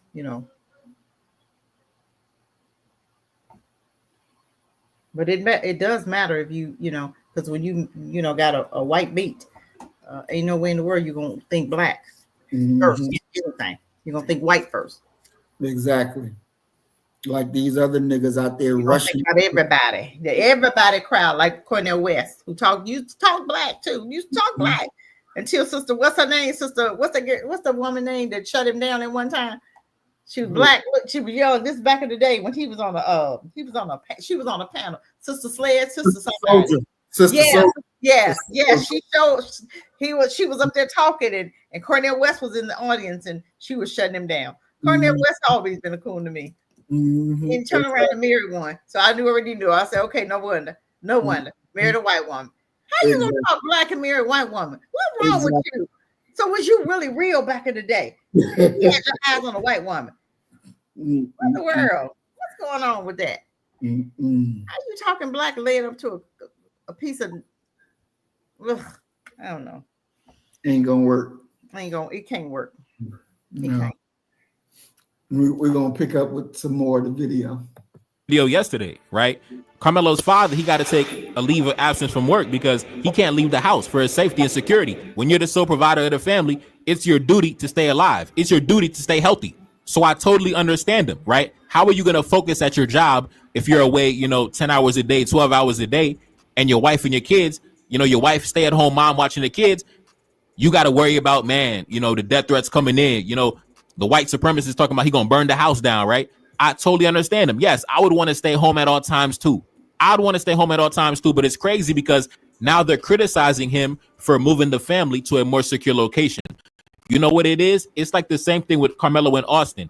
They wanted Carmelo to have a 2-versus-1 boxing match with Austin and his twin brother, right? The same way with Carmelo's father. They want Carmelo's father to keep the family at the same location receiving death threats and keep the family in the line of danger, right? Don't take any defensive posture. And if they attack you, just die on your feet, right? Just die in a shootout. Just die in a blaze of glory and let your whole family get eliminated. That's what they want Carmelo Anthony's father to do. In their eyes, that would be the admirable thing to do. That would be the commendable thing to do. Just stay at your regular residence, right? Receiving death threats 24/7 and let your whole family get eradicated, right? And die in a blaze of glory. The same way they wanted Carmelo to go in a 2-versus-1 boxing match with guys who are bigger than him, right? This is the logic we're dealing with. They want to criticize the man for taking a defensive posture, but nobody would have to take a defensive posture if nobody was going on the offense, right? So if somebody's playing defense, that means somebody's playing offense. Then you have to ask, who is playing offense and why they're playing offense? And also, Carmelo's mother actually addressed the false claims that they took the donation money and splurged on a brand new house, right? Like I told you in my video yesterday, they haven't even touched that money yet. Even the owner of the crowdfunding site came out and said they haven't touched that money yet. But I don't know what it is, man. The conservative right, the conservative media throwing a temper tantrum like some liberals, spreading false information like some liberals. But anyways, this off topic, but I know Carmelo's father, I know he going through it right now. Not only because, you got to keep it together as the father, the head of the household, but I know he got to keep it together. He got to keep his wife together, right? Listen, when it comes to our women, when they get emotional, sometimes it gets hectic, right? So you got to keep it together, not only as the head of the household, but you got to keep them together too. Now, towards the end, she had said that she had raised Carmelo in a household with love and structure, and we put God first. And of course, I know she said that because she probably seen all the lies and the slander and the propaganda saying that Carmelo came from, a single mother household and his father is non-existent. And she probably been on social media watching all the lies and the slander circulate. Now, here's the reality. When you're a young black kid from a solid home, a solid background, where your parents, really poured into you, the reality is you got to move a little bit sharper. And unfortunately, on that fateful day, Carmelo, he ran into somebody who didn't have the same blessings as him, didn't come from the same structure and background as him. Austin didn't come from the same mother and father nuclear family structure that Carmelo did. That's probably why Austin was at the track meet acting like a violent belligerent, getting into physical altercations and putting his hands on strangers. And unfortunately, for Carmelo's mother, that's the reality of the world too. You could do your best in raising your child and giving them the best structure, but they still got to go out into the world and interact with other people's children.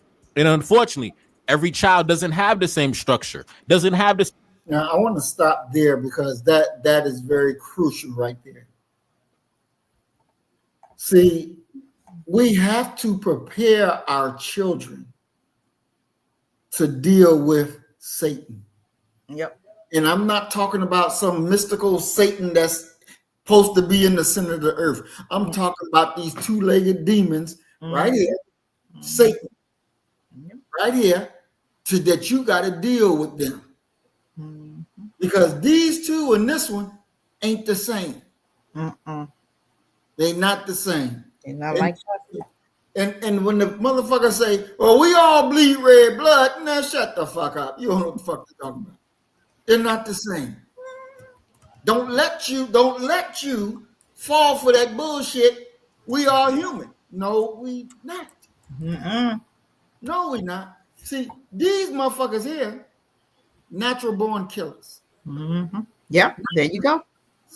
Right here. So right there. You see them with their weapons, trained to kill. Yep. From babies. Yep, from babies. From babies. They are trained to motherfucking kill. And what we training our babies, get along with everybody. Oh, you better be good or Santa Claus not gonna come and give you no toys. That's the bullshit we training our children with, while these motherfuckers getting trained to kill. And you better understand the fucking difference. Because your children gonna meet these demons. And if they're not prepared, then there'll be another song playing. You got to prepare your children. Your babies gotta know what they're dealing with. When mine was even in the womb, I'm teaching them the white man is the devil. I'm teaching them that that's your enemy. I'm teaching them, look, there come a day where you're gonna have to fight. There's gonna come a day. I don't know whether you be in the mosque and them motherfuckers protect the mosque and we move the women and children to the back and them motherfuckers somehow get there. If you got the goddamn bottle in your hand, throw that motherfucker. Everything that you got is that type of party. And it ain't no damn crying and saying, can we get along? No, we done tried that shit. There is no such thing as getting along. This is what our people better understand. This is what they better understand. Pastor Philip Anthony Mitchell is giving a sermon and he speaks on submission and how people should submit to authorities. Then he goes on and talks about how... Did you want to say something, Sister Cassie? You know what? I just sent you, remember the pastor, this is what our pastors are teaching our people. I just sent you a video about the pastor that told black folk, y'all should be submitting to authority. It's disgusting. It's disgusting. He told you to submit to authority. You know, that's why you're being killed and all this crazy stuff. And when you was talking, I just thought about that, you know, and I'm like, we need to hear this. This is a no-no, you guys. This is why these churches should be closed. This is why these churches should be closed. We've had enough. Enough of the religion, enough of it all. Just close down and let's start educating our own babies. Because they wasn't good for us then, they ain't good for us now. Mm-hmm. Pastor Philip Anthony Mitchell is giving a sermon and he speaks on submission and how people should submit to authorities. Then he goes on and talks about how this is pleasing to God, but not only that, it keeps peace between citizens and authorities. There were mixed feelings about this sermon on TikTok, so I thought it would be a great idea to talk about this together and watch it and see exactly what he's saying in the video and see if we can come to a conclusion about whether or not what he's saying is factual or if it's not. Okay, let's go ahead and hop into this video, watch it and react to it. Before we do me a quick favor. Hit that like button for the YouTube algorithm so that this video can reach more people like yourself. I truly appreciate you guys. And if you're not already subscribed to the channel, go ahead and tap that subscribe button and let's hop into this video right now. This statement during the Reformation that gave rise to the distinction of the authority between the church and the government.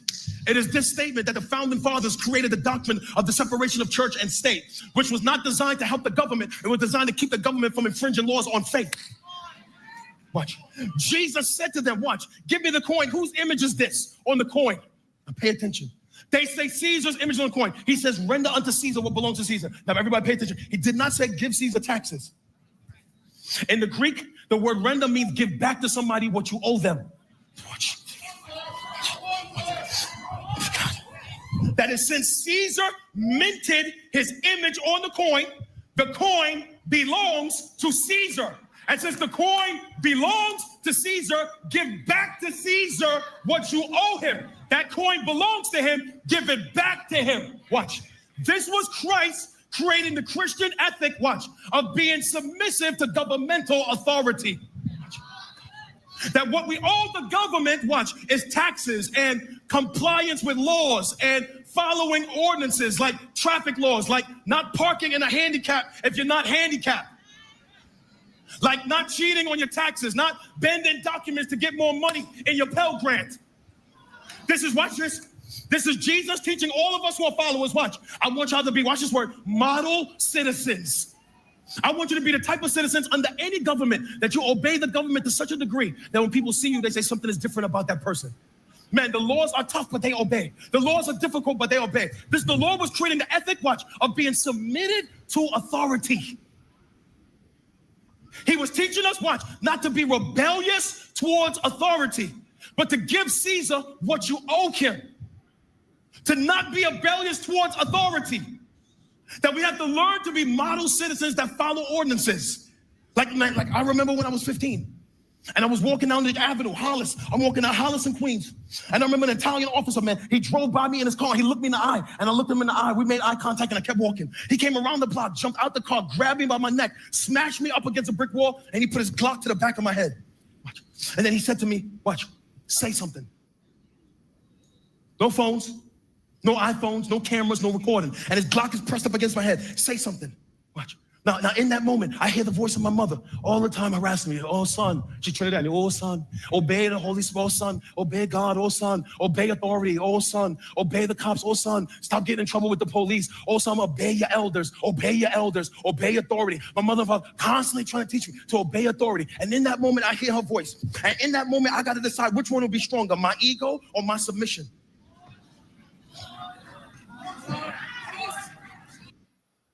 That's a tough spot to be in. That's a tough spot to be in right there. And he's right. It's a lot of times we got, everyone does it, but, Black people have a stigma on them for not obeying authority, for being rebellious, for not wanting to be submissive to authorities. And yeah, a lot of that stems from our past and the things that happened to our ancestors. We don't trust cops. We don't trust authority. But that distrust mixed in with authorities having a stigma against us, it creates a constant tension, and somebody has to give in. Somebody, or else we're going to continue to have these moments where, we have tragic incidents taking place. Because authority versus a citizen, a rebellious citizen, it never turns out to be good. That's what it never turns out to be a good situation. Right. I could flex in that moment and not obey the authority because my ego will be stronger than my logic. Or I can submit and walk away with my life. And if I don't submit in that moment, man, I'm hurled into eternity by a cop's bullet. And I know there's bad cops out there. We know that. We know there's cops who's evil. Man, there's evil people in every industry preaching all that stuff. But man, not every killing of a Black man was because of a bad cop. Some of that is because we have not taught our children to be, watch, obedient to authority. That some of the stuff that we bring upon ourselves when we provoke authority. And what the Lord is teaching us in this moment is to be model citizens that obey the laws of the land, even when they hurt. Listen, after Jesus is resurrected, we see the evidence of this in the teachings of his followers. Romans chapter 13 and verse 1, the Apostle Paul writes to a church he did not found. Let every person be subject to the governing authorities. Listen, be a model citizen. For there is no authority except from God, and those that exist have been instituted by God. Therefore, whoever resists the authorities resists what God has appointed. And those who resist will incur what? Judgment. For the rulers are not a terror to those who have good conduct, but to those who are bad. Would you have no fear for the one who's in authority? Then do what is good. Be a model Christian, and you will receive his approval. For he is God's servant for your good. But if you do what is wrong, you better be afraid. Prison is coming. Jail is coming. A bullet is coming. A ticket is coming. The IRS is coming.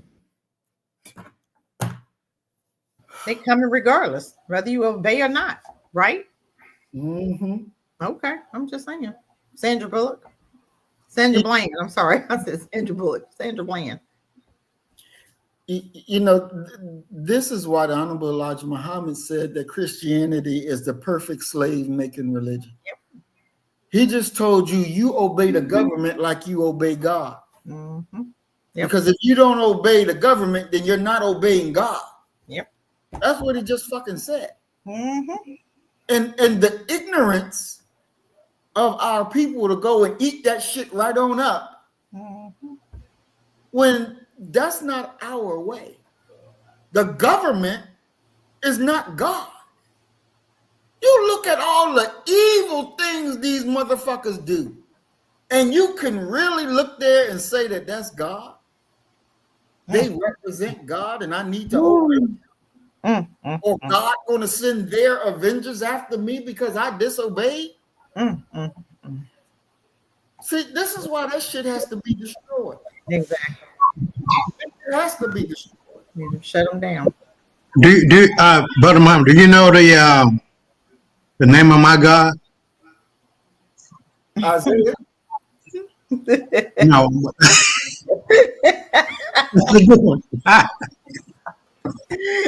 I kind of stepped into that one, didn't I? You sure did.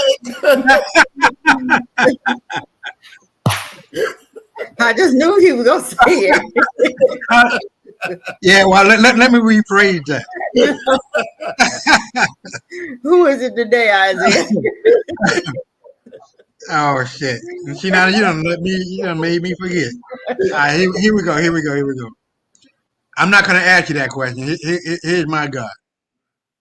The name of my God is spelled B-U-L-L-E-T. Come and get these motherfuckers. Come and get them, because I'm gonna make sure you go and see Jesus.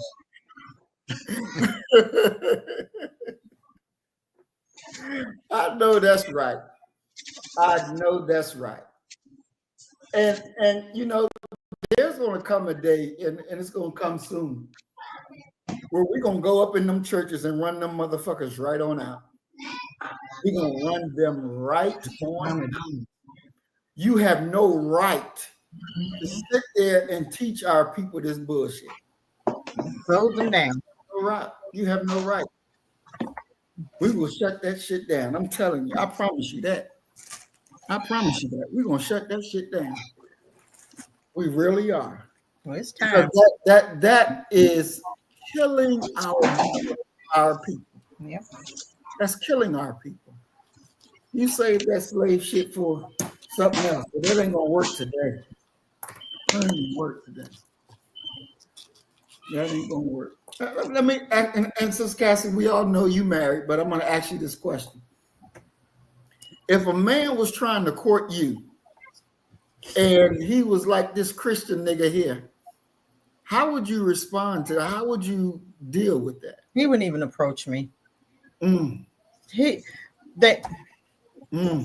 know the ones that they can that works with. He wouldn't even approach me. And they know the spirit, they know the space, they know spirits know spirits. He would never approach me. Never. Never. I wouldn't have nothing. He wouldn't like my answers. He wouldn't like what I have to say. So it wouldn't never, I wouldn't even have to worry about that. So, but what would you advise a black first sister if one of these niggas come to her trying to sue her? Run. Would you run? That's a cone. Why would you want somebody like that? He has no wisdom and no revelation. So why would you? Because as far as he's not going to protect you, there's no security. Because somebody come to his house, what he gonna do? Is he gonna shoot him? Is he gonna protect his house? No, he gonna submit. Just like them fools submitted in that church, them 9 people who Dylan Roof killed, you had men in that congregation. What happened? They submitted and died. Did nobody, not one man stand up to this youth? Okay? Nobody. You had 9 people in the church. 9, right? Nobody thought to do anything, to say anything, okay, y'all, it's 9 of us. What we gonna do? Nobody. And it was men, 4 men, right? If I'm not mistaken. Yeah. So come on now. He would submit. He would sit there. in the floor and see his whole family die. Mm-hmm. And let his whole family get shot in the head while he's mm-hmm. and talking about God sent him. Well, I wasn't obedient enough for something stupid that ain't gonna make no sense. He let the door right on open and he comply and die. His whole family would die. So I would tell her, Isaiah, please, your mic. I'm sorry. I would tell her, sis, that's not a man you want. That's not a man that's gonna protect you. Women like protection. We like the security. We like to know that our man got our back. And if somebody come in this house at night, that my husband is gonna take care of that person. Mm-hmm. You understand? You understand? Mm-hmm. That's what we looking for. We ain't looking for no man to sit there, baby, reply. Come on, let's get down on our knees and comply. What are you talking about? You gonna fight? You gonna fight for the family? Mm-hmm. He's not gonna do that. Run. When you see that kind of man, you need to run. Mm-hmm. They ain't hitting no nothing. Exactly. So now I'm going to ask our chat family some questions. So I hope you're still in there, Brother Willie. How would you answer the question if a brother came to you and wanted to be black first, but he wanted to stay with his quote unquote white God? How would you answer that? Brother Willie, how would you answer that? If a brother wanted to be black first, but he didn't want to let go of his white God, what would you tell him? Maurice, wait. You know, you had some Christians that used to follow you, right? What is it today? What man tell you? Bro, I sure want to follow you too much. You a Christian. I guarantee you. I'm just saying. You got some Christians with there. They can't be black first. Mm-hmm. They can't because they think like him. Mm-hmm. They can't. They would never want to be black first because you're not loving everybody. Mm-hmm. You got to love everybody, bro. Mm-hmm. You're too hard. You're going to run a white folk away. Mm-hmm. Well, they running us away. They murdering you in your sleep. That's right. You're going to make them mad. But they mad already. And we didn't do it. So we supposed to defend ourselves? No, you can't defend yourself. Master told us to obey. Come on now. You already know. Ain't no real Christian black first. No, sir. They everybody first. That's right. Remember your sister, your cousin that was on here? Yep. I'm just saying, she's not, can't never talk good game. But when it came down to it, wasn't black first. I'm just saying. That's Christian, right? Okay, I'm just saying. That's right. That's right. Go ahead, Willie, answer the question.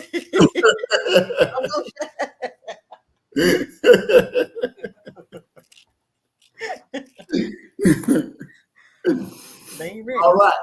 Well, while Brother Willie is working on his question, I got another question for, okay, Brother Willie got his answer. Brother Willie say, I would think it's impossible to be B1 holding on to a white God. Exactly. That's You right. can't Come on do it. now. Can't. You can't do it. Impossible. Ain't no way. Good job, Brother Willie. Good job. They'll turn on you before they turn on them crackers. Exactly. Because they think they're doing God's will. Yep. And will turn on you. Exactly. Exactly. Next question. Now, this question I'm going to give to Sister Maya, Miss Life Lessons, and also what we got here? One more. Earth Angel 1105 remix. This question is to y'all three. A system of spirituality or / religion, however you want to use it, what has to be one of the top 3 pillars that we should have in an organized or spiritual way of life? Give me 3 pillars that we have to have if we're organizing a new spirituality, new religion, however you want to phrase it. But what are the 3 pillars that you have to have? What are the 3 pillars that you would have to have? Because we need to start thinking on this level. What are the 3 pillars that you have to have? What are those 3 things?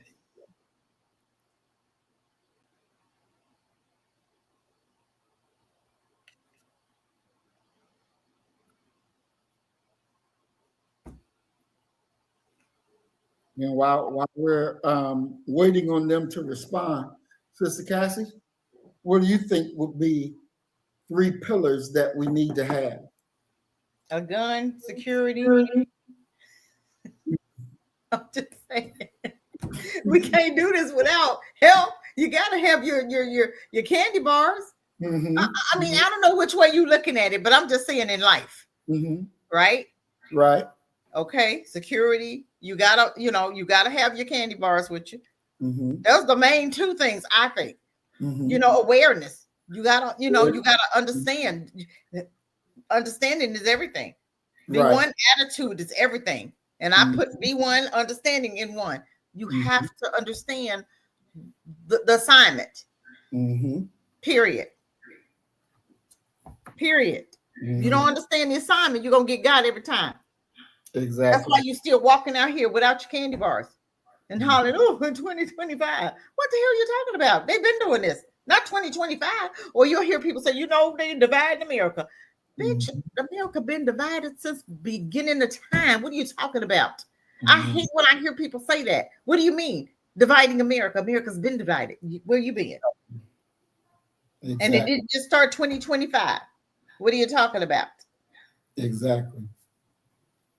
So yes, you need to be aware. You need to have awareness. You need to know the assignment. You got to have your security. You got to have your candy bars. Period. In order to rock this and to work it and to win, you got to know the assignment. You don't know the assignment, you're done. Because you're going to be out there playing and crying on stage. All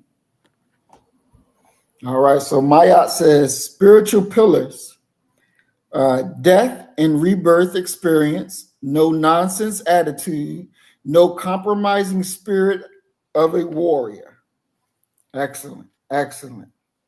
Ms. Life Lesson says, 1, we need to learn from past mistakes. 2, we need to protect our children.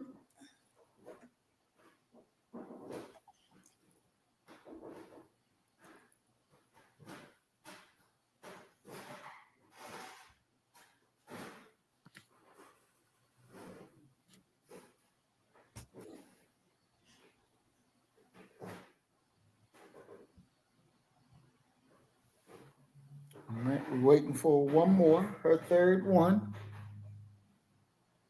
That's a good one. Yeah, we do need to learn from the past. How will we do it different? That's good. Yeah, that's good. That's good. That's good. And 3, we need to keep our own money in our own community. Excellent. Excellent. Excellent. Yep. I love it. Good job. I love it. Yeah. Come on, Earth Angel. Come on now. Read the next question so so the other ones can get ready. Okay. Brother William and Brother T. Brother William Bell and T.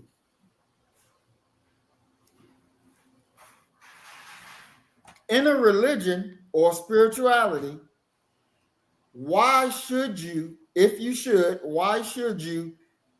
teach that you must be able to kill your enemy?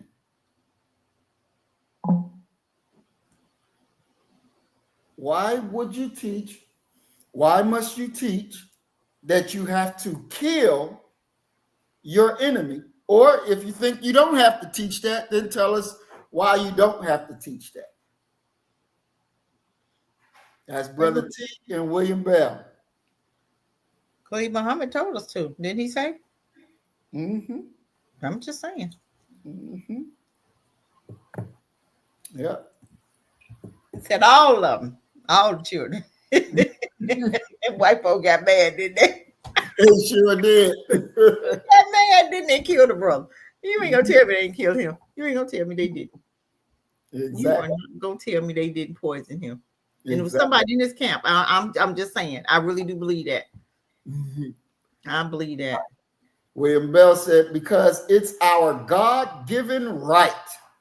Exactly, it is our God-given right. That's right. To kill our enemies. 1,000%. 1,000%. 1,000%. You won't be able to survive if you don't. You won't. You won't. And T says, always teach that for self-preservation, any means necessary, anywhere, anytime, and any place. That's right. That's right. Exactly. That's right. Exactly. That's right. Exactly. All right. Let's see.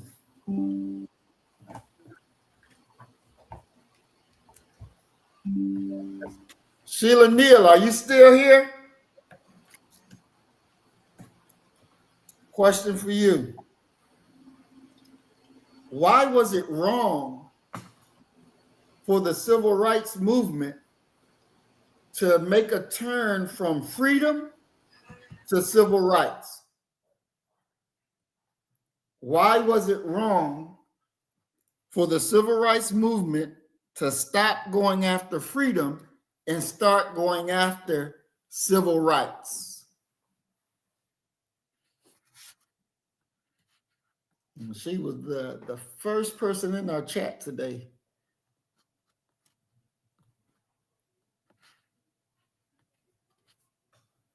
And Brother Emil, a question for you.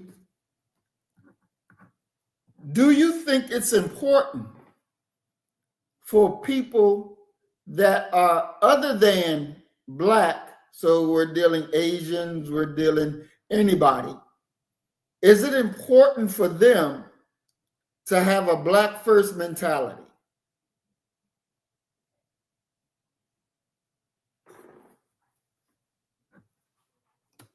Sister Cassie, let me ask you real quickly. Can white folks have a Black first mentality? Absolutely not. What?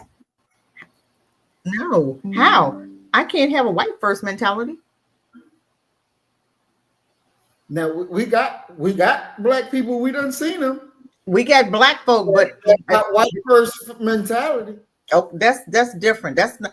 Ain't no white person out there gonna have no Black first mentality. I don't care even if they best friends with you. When it come down to it, they still gonna go on their side because they know the assignment. They would never take up for a Black person. They would never. They're not gonna go against their own because they know the dangers of it. Mm-hmm. And how many Black folk, how many white folk have tried to stand up for Black people and died? Mm-hmm. Them 3 boys, them Mississippi boys, right? Mm-hmm. Them two white boys with that Black dude. Right. I mean, it's been a lot of cases. The woman that was driving the bus, the Black folk, the white woman, who husband told her and they shot her in the face. Mm-hmm. Oh no, they know the assignment. If they do, they ain't gonna say it out loud. Mm-hmm. Mm-hmm. They may help you under the table, the Quakers. They didn't come out and stand up for you. They helped you under the table. But when it come down to it, they don't know how to have a Black first mentality. But when it come down to it, they're gonna still go the other way. Mm-hmm. We're the only one that do stuff like that because we don't know the assignment. Mm. We're the only one act like that. Because I'm gonna tell you what, you was in the white culture acting like that, you'd be dead. Mm-hmm. You can't do that. Look at Cal Rittenhouse. He shot 3. He meant to kill 3, right? Mm-hmm. 2 died. Did he go to jail? No. Why didn't he go to jail? Because they weren't on the assignment. They didn't know the assignment. They were off focus, right? Mm-hmm. And the judge let them know by letting them walk. Hey, judge, you think the judge there wasn't no dog signal? Mm-hmm. Okay, he was letting them know. You get off code if you want to. Them crackers will tell you. Because I remember one young lady was talking about something. It was a topic she was talking. She said, I'm risking my life doing this. She knew the assignment. She knew the dangers. They know. But now they ain't gonna have no black first nothing. What? You think they gonna jump on your side? Well, who gonna protect them? You? you gonna protect. You gonna protect them against their own. I'm just saying. What? You done lost your mind. What in the world? She like, I know the niggas. Who gonna protect her? The judge couldn't even protect them crackers and Cal Rittenhouse shot. He shot and killed 2 of them. And he walked because he was on the assignment. You ain't gonna talk like that preacher talk, honey, and be on and not die. Exactly. That's just not how it's gonna work. Exactly. That's just what we know how they are. You only do that in black areas and black neighborhoods and with black folk and live. Exactly. Crackers ain't paying with them. He is not playing, honey. Huh? No way. So Emil sent his answer via Facebook Messenger. He says, it's important for us to be black first so we can subdue the cracker altogether. But we have to be careful with the Asian crackers like the Chinese, the Japanese, and the Koreans. So that's what Brother Emil says. Miss Life Lessons, what's your feeling on Emil's answer that he just says, it's important for us to be black first so we can subdue the cracker altogether, but we have to be careful with the Asian crackers like the Chinese, the Japanese, and the Koreans. He right. All of them, honey, all of them the same. They all in the same boat. Them Asian, they even though the white folk hate the Asians, they did the most murder with the Asians too, right? The hate crime bill, them was white folk hurting the Asians. There wasn't no black folk. You already know that. But them Asians, they'll go side with the white folk before they would the black folk. Now he also says, I understand black folks have no friends, but those of us which are an extremely few that sympathize with black folks, we can subdue the cracker together. And he says, I don't know who's deleting my comments, so I'm messaging here. Oh, so YouTube is deleting his comments, so he got to send it. Okay. Wow. YouTube don't want Emil's comments, huh? No, they don't want to be posted. And this lifestyle says sounds biased. He has eliminated his enemies. And can it be that the enemy of the conscious Asian, the conscious Indian, the conscious whatever, can it be that their enemy is the same enemies that we have? Absolutely. Explain. Well, white folk don't like them either. White folk don't even like each other. They don't even like themselves. But they'll come against you. But if they had the opportunity, we wasn't around, then they, of course, I mean, look how they used to treat the Jews. Look how they treated the Asians and before. This ain't, they friends with them now. Look how they treated the Taliban. Look how they treat, they've always had an enemy. But we the main enemy. Don't forget that. We the main enemy. Okay? But if you wasn't around, they hate them Chinese just like they do. They don't shop at them Chinese shops. They would go out of business one for black folk. They don't like them either. They don't like the Jews. They don't like Chinese. They don't like, now they may tolerate the Jew now because, but them Asians, they ain't tolerating them. They don't shop at their stores. We the only one do that. We'll give everybody our money, even folk that hate us, that hate them. They don't like nobody. They don't even like themselves. Emil also says, I feel like Ho Chi Minh right now, who looked up to Marcus Garvey as an inspiration to him to liberate his people. And we know that Ho Chi Minh was sitting under Marcus Garvey teachings. He would go and listen to Garvey when he was in New York, and he used that information to go back to Vietnam and to start a war against the French and then with Americans. And it was him that was telling them to drop leaflets to let the black people know, hey, me and you same, but this cracker is our enemy. Let's fuck him up. We ain't got to kill each other, but let's kill him. But a lot of them, I mean, a lot of them, they don't, I mean, they appease white folk. You know, them Chinese come over here, white folk, they best friend. But they know how they feel about them. But they gonna kiss their behind. They coons too. They white coons. Because they know them crackers don't like them. Right. They know it. But they not they'll do they just like black folk. They'll do anything to be crackers' favorite friend. It's like they some coons too. The Mexicans, they coons too, because they don't like the Mexicans. But the Mexicans do what? They'll come against us to impress a coon, to impress a white folk. Quickly.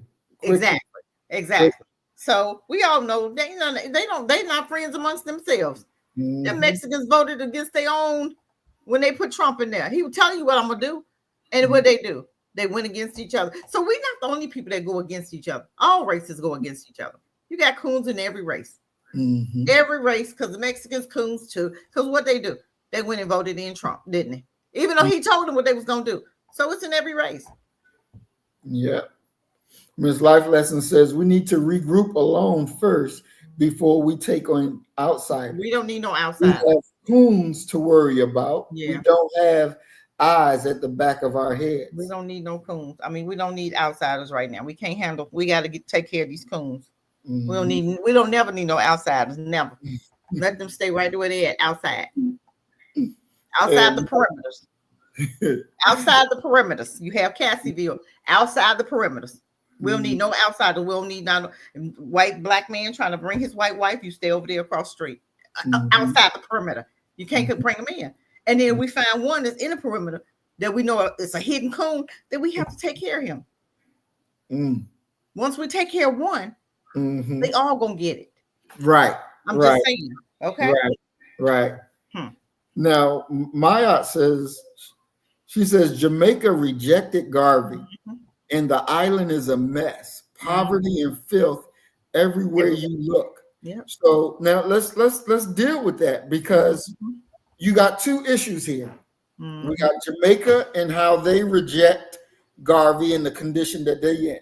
We got the DR, where Brother Isaiah is, who reject the Haitians and, really treat the Haitians like 10th class, not even natural human being. So you got that two dichotomies.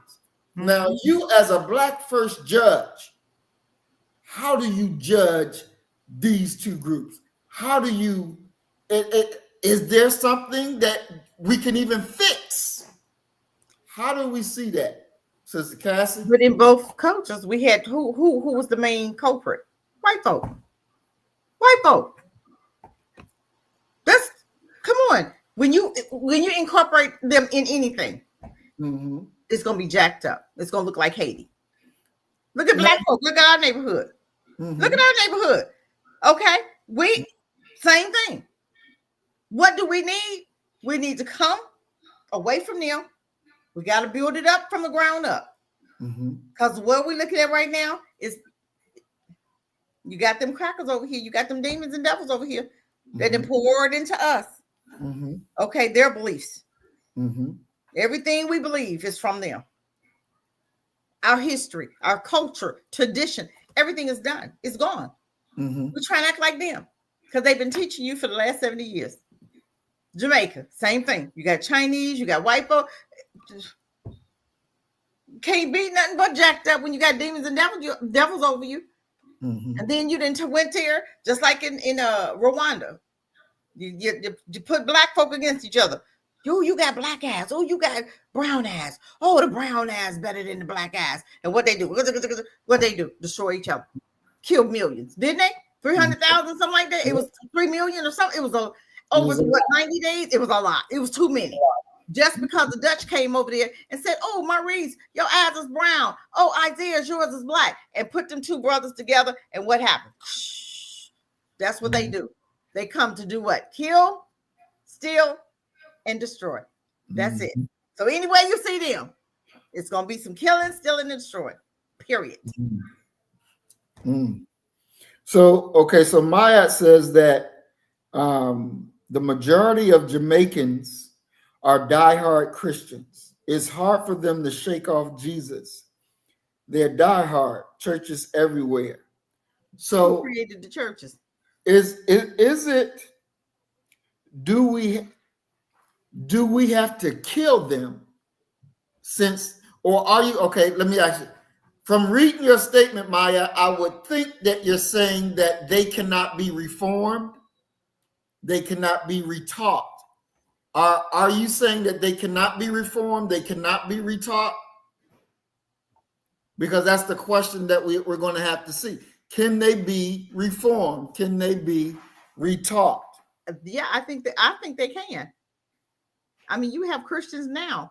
You have people that are into Egyptology. You have Christians that were Christians and they now are Israelites. So I was a Christian. I'm reformed. I'm just saying, yeah, but you got to want to be reformed.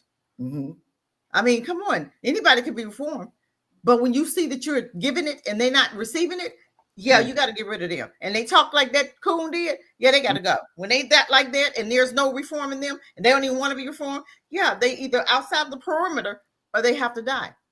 Period. Okay. So Sister Cassie's saying some can be reformed, but those extreme ones, they got to be done away with. They got to be done. Okay. So Mayat says, no easy task. Most I say no. And then Ms. Life Lesson says, it's ignorance. They can be taught and reformed. But you got to get them as babies. I mean, it's education. You have to want it. For instance, me, myself, I wanted it. I wanted truth. I knew it wasn't working. I saw it. I said, what is going on with this picture? Yes, I preached it, but I knew it wasn't. I said, something's wrong. It's not working. So I went on this hiatus. I needed to know. So if you want to find it, he's going to give it to you. You're going to learn it. You're going to understand it. He's going to pour it into you, but you got to want it. And some want it and some don't. Some think it's okay, but everybody not going to make it in, Maurice. We keep telling you that. Everybody ain't making it in. You got a few that's coming, but most of these folk going to die. They're done. Can't we, and this is what I'm trying to see, because we're going to be faced with these decisions. So shouldn't there be some type of way that we would be able to see which ones we can be retaught, which ones just going to go and, get the head chopped off? There should be a way that we can see which way they need to go. You can see the talk, just like for now.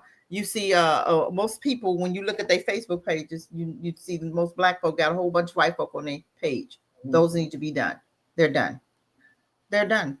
If you have that talk with them and you give them a year, you're going to give them some time, okay?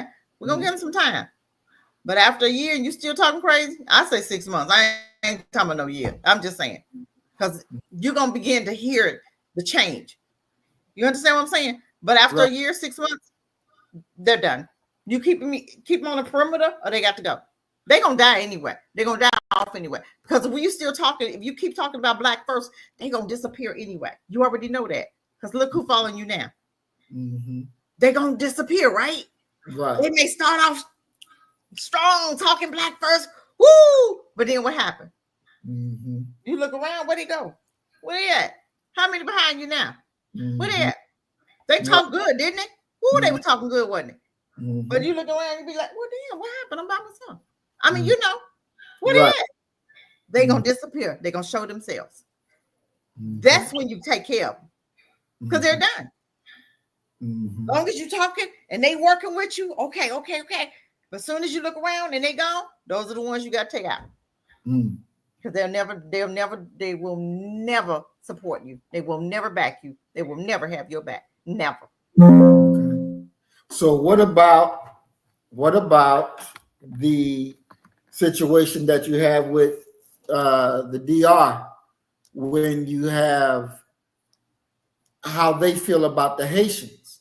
Now, in this mix, you don't have no Christianity, so that's not the problem. That's not the problem. You got the white folk over there. But where? Because they're not in DR and they're not in Haiti. But wait a minute. That's not the problem. Wait a minute. You got the head. Who's the head? What are they teaching you in school? What are they teaching you in school? What are you teaching me in school? You told us, Isaiah, that you took your kids out of school, right? Why you take kids out? Why you take kids out? For one, Education. your child spends more time in the home with the parent than the teacher, whoever it is, in the school. Your fucking primary objective is to educate your own fucking school kids. You know what? I'm trying. Hold on, because I'm going to show you the results of these almost 2 years. Both Aaron and Jacob are speaking English and Spanish very well. I just finished reading. Let me take that back. Aaron just finished reading the Iliad with the Greek war and all of that other stuff.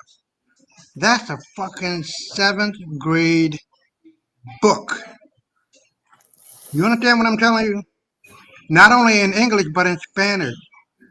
Oh, I'm sorry. Yeah, go ahead. So the primary onus is on me. The primary responsibility is on myself and my wife. They are excelling beyond the fucking imagination. A lot of the people or kids who go to school, they don't, and they 6 fucking, no, I'm sorry, he's 7. He'll be 8 in August. 1 grade up already. And you mean to fucking tell me you lazy motherfucker can't and don't want to educate your own fucking kids? But wait a minute, Isaiah. Where did it start? They went to their school at first, right? No, yeah, and that's the reason why. Right, but they went to their school. But then when you took them out of the schools, then they started learning. There you go. Learning in that school system. That's what I'm trying to tell you. Because it's okay, yeah. It's a white curriculum. But the teachers and all of that, they're not white. It's a white curriculum. You know what I mean? You can't teach blackness in a white curriculum school. Oh no, of course not. Hold on. Let me explain. Right now, they're learning their actual history, and it takes time. You can't expect a 5-year-old going to 6 and a 7-year-old going to 8 years old to learn everything that we know and everything that I've been studying in one day. Right, but what I'm trying to say is I'm getting to that. The school system, not only here in America, in America, here in the Dominican Republic, or anywhere else, are not what's the word I'm looking for? Are not geared toward young black minds to know who they are, why they are, how they are, and their history, our history, and how glorious it is. So if we taught them correctly, if we taught them a B1 attitude, they would be B1. Yes, have of course. A curriculum in the school system and have a B1 mindset. That's what's going on in Haiti and the DR. Because I've known people, I have students now, they're black students that have come here and tell me that it's a whole lot of racism between the light Haitians, the light DRs, the white DRs, and the black ones. It's still wait. No matter how you say that again. Say that again. They talk about the light skin. The white skin, light skin DRs, okay? Okay, yeah. And the dark skin like me, okay? They go against each other. Now, these are my students talking. These are younger people. No, you know what? I look. I'm just gonna be Okay, I'm honest. telling you what they live there. Right. Okay. Well, I can accept that, That but are younger than you, and you might not be out there like that. But I'm telling you, this is what students are telling me that live there, that lived in the DR. Okay, right. that it's a colorism problem. Okay, I've seen it on YouTube, the colorism problem. I'm just saying. So we can't ignore the fact. And now you got white folk, a white curriculum over there. So you got two black, and if I keep these countries separated, then I can control them. So they got Haiti, and they got Haiti, and the DR hate each other. And guess who's in the middle of it? White folk. Yeah, but no. Well, let me shine the light on that, because we done had this discussion before. Honey, we had the discussion. But guess what? It still means the same thing, that white folk is in the middle of it. And white They're folk, not. No, they weren't. No. That's all it is. No. That's all it is. You can deny it if you want to, but we already know what is the. We already know. Allow me to explain. Allow me to explain. Hold on. You should have blamed the Haitians for the thing that they're in right now, when it wasn't about them. Because Clinton came there, and Haitian was one of the best producing. They was one of the richest countries until Clinton got their hand in there. They used to do the rice over there. So Clinton came in and outsourced everything that they were sourcing in Haiti. They outsourced it, right? Haiti was big time one time. So when they came in and they outsourced everything, you didn't broke the people. You ain't gave no jobs. You didn't took everything away. Who did that? White folk did it. And then they gonna tell you, the Haitians ain't about nothing. I wouldn't let them come in your country, because it's all about divide and conquer, honey. It's gonna always be about divide and conquer. Well, let me shed some light, because there's a lot of misinformation that's going on. Now, I can understand, white, black, and all this stuff, but I have yet to see, and I'm just being honest about my experience, because I've been living here for like 22 years, right? My family here and all of that. Family. Hold on. So the friction between Haiti and the Dominican side of the island, because we share the same island, right? The majority of it is the Dominican side. The friction comes from two wars. One against Spain, that was on our back, and we got them off. And then with the help of the Haitians, right? Then once the Haitian got in control and helped us to get Spain off of our back, they began to, fill up their chest and want to try to dominate us. It had nothing to do. Hold on, it had nothing to do with white folks.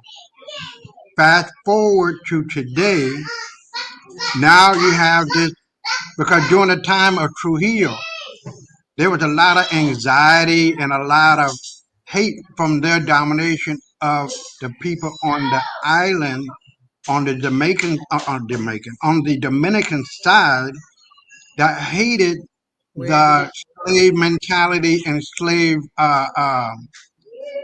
forced labor that was put on the Dominicans by the Haitians.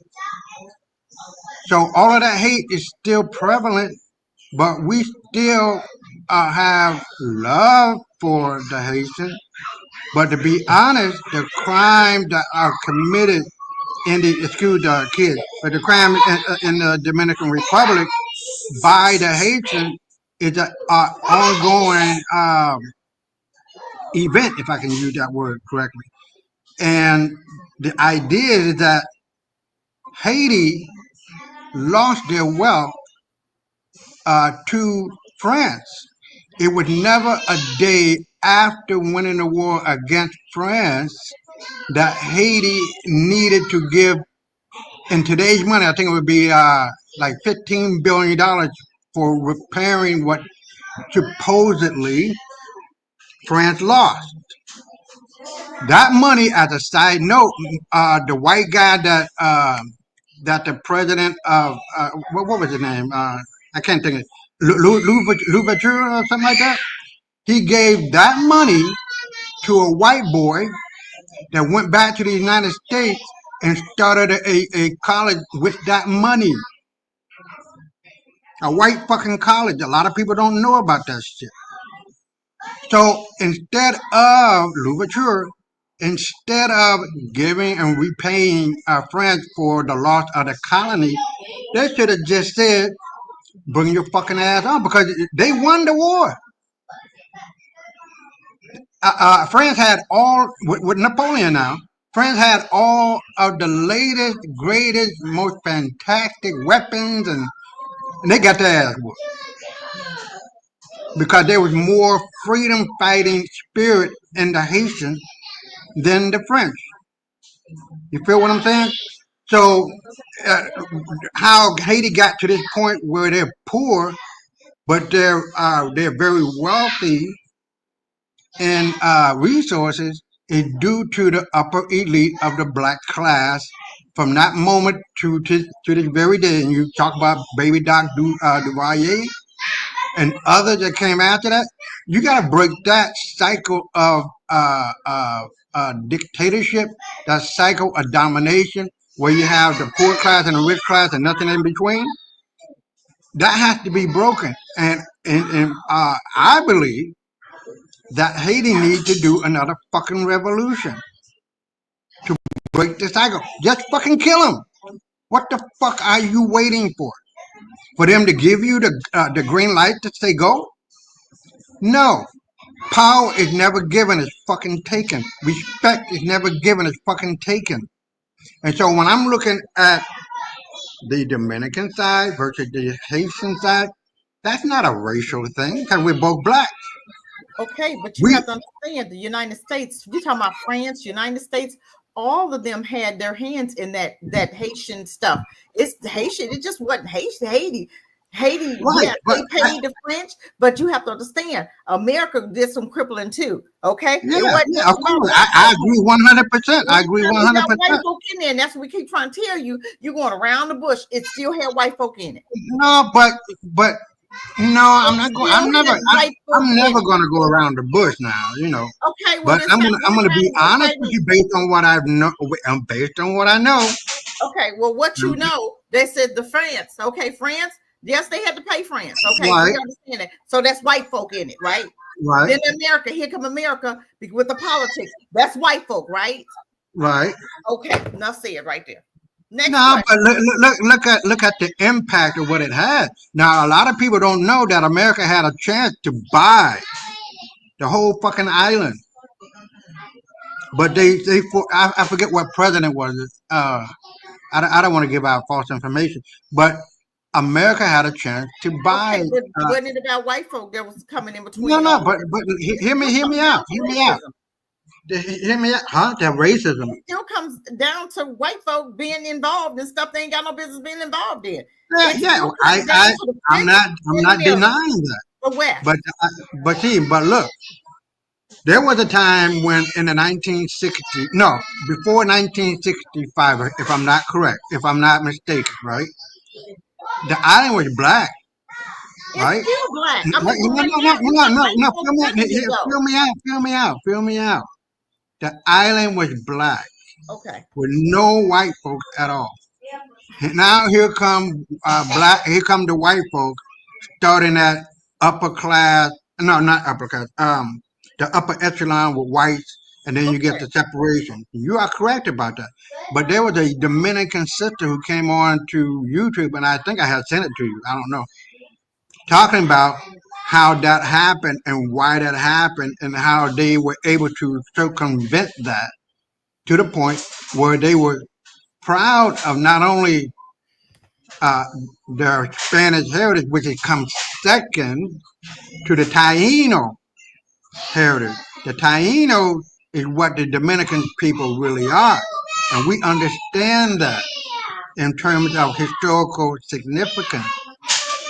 So when you look at all of what has been going on and the essence of the facts of the case and the historical significance of what this island holds in terms of cultural and linguistic and architectural and archaeological evidence pointing to a much deeper and richer culture outside of Spain that is uh, uh, uh, self-generated through the millennia since we've been here, then you have a better understanding of what that is. And now the final point that I want to make is that we must as a people control the narrative. We must understand that if we're gonna start a school, all right, with number of black kids, we gotta understand, we gotta put white folks' feet to the fucking fire. These people grow fucking tail. They're not human. We civilize these motherfuckers 3 times and on and on and on. Once that basic understanding is right fucking here, then you get beyond the bullshit. Because it's all hocus pocus that these motherfuckers are playing. They're playing the Wizard of Oz game, blowing smoke up our ass, and nobody ain't saying shit. They're not saying a motherfucking thing because they don't know shit. That's where the problem lies. You gotta go back and institute that within the heart, minds, and souls of our kids who will be more than likely to walk in the path of our ancestors and carrying that forward. There's no more trick. There's no more tricks. White curriculum, you can't institute nothing. I agree. I'm not disagreeing. White curriculum and start teaching some black curriculums and yes, this there it is. You got division in the DR right there. You got division right there, and it's always about divide and conquer. And you got the white folk that's in the middle of it. So anytime you see them, just like you see right now, Africa, Ghana, invite 300 of them Lebanese people. Why? Now they're getting ready to have some stuff in Ghana because you didn't invite all them crackers over there. Then you invited the Ukraine who didn't like you in the first place. Now you invite them. Now you're gonna have a big old craziness. Anytime you incorporate them crackers anywhere, you're gonna have a problem. And there you go. Because back to Ukraine and send them back to where they come from. Y'all handling over there. You ain't coming up in here with all that craziness.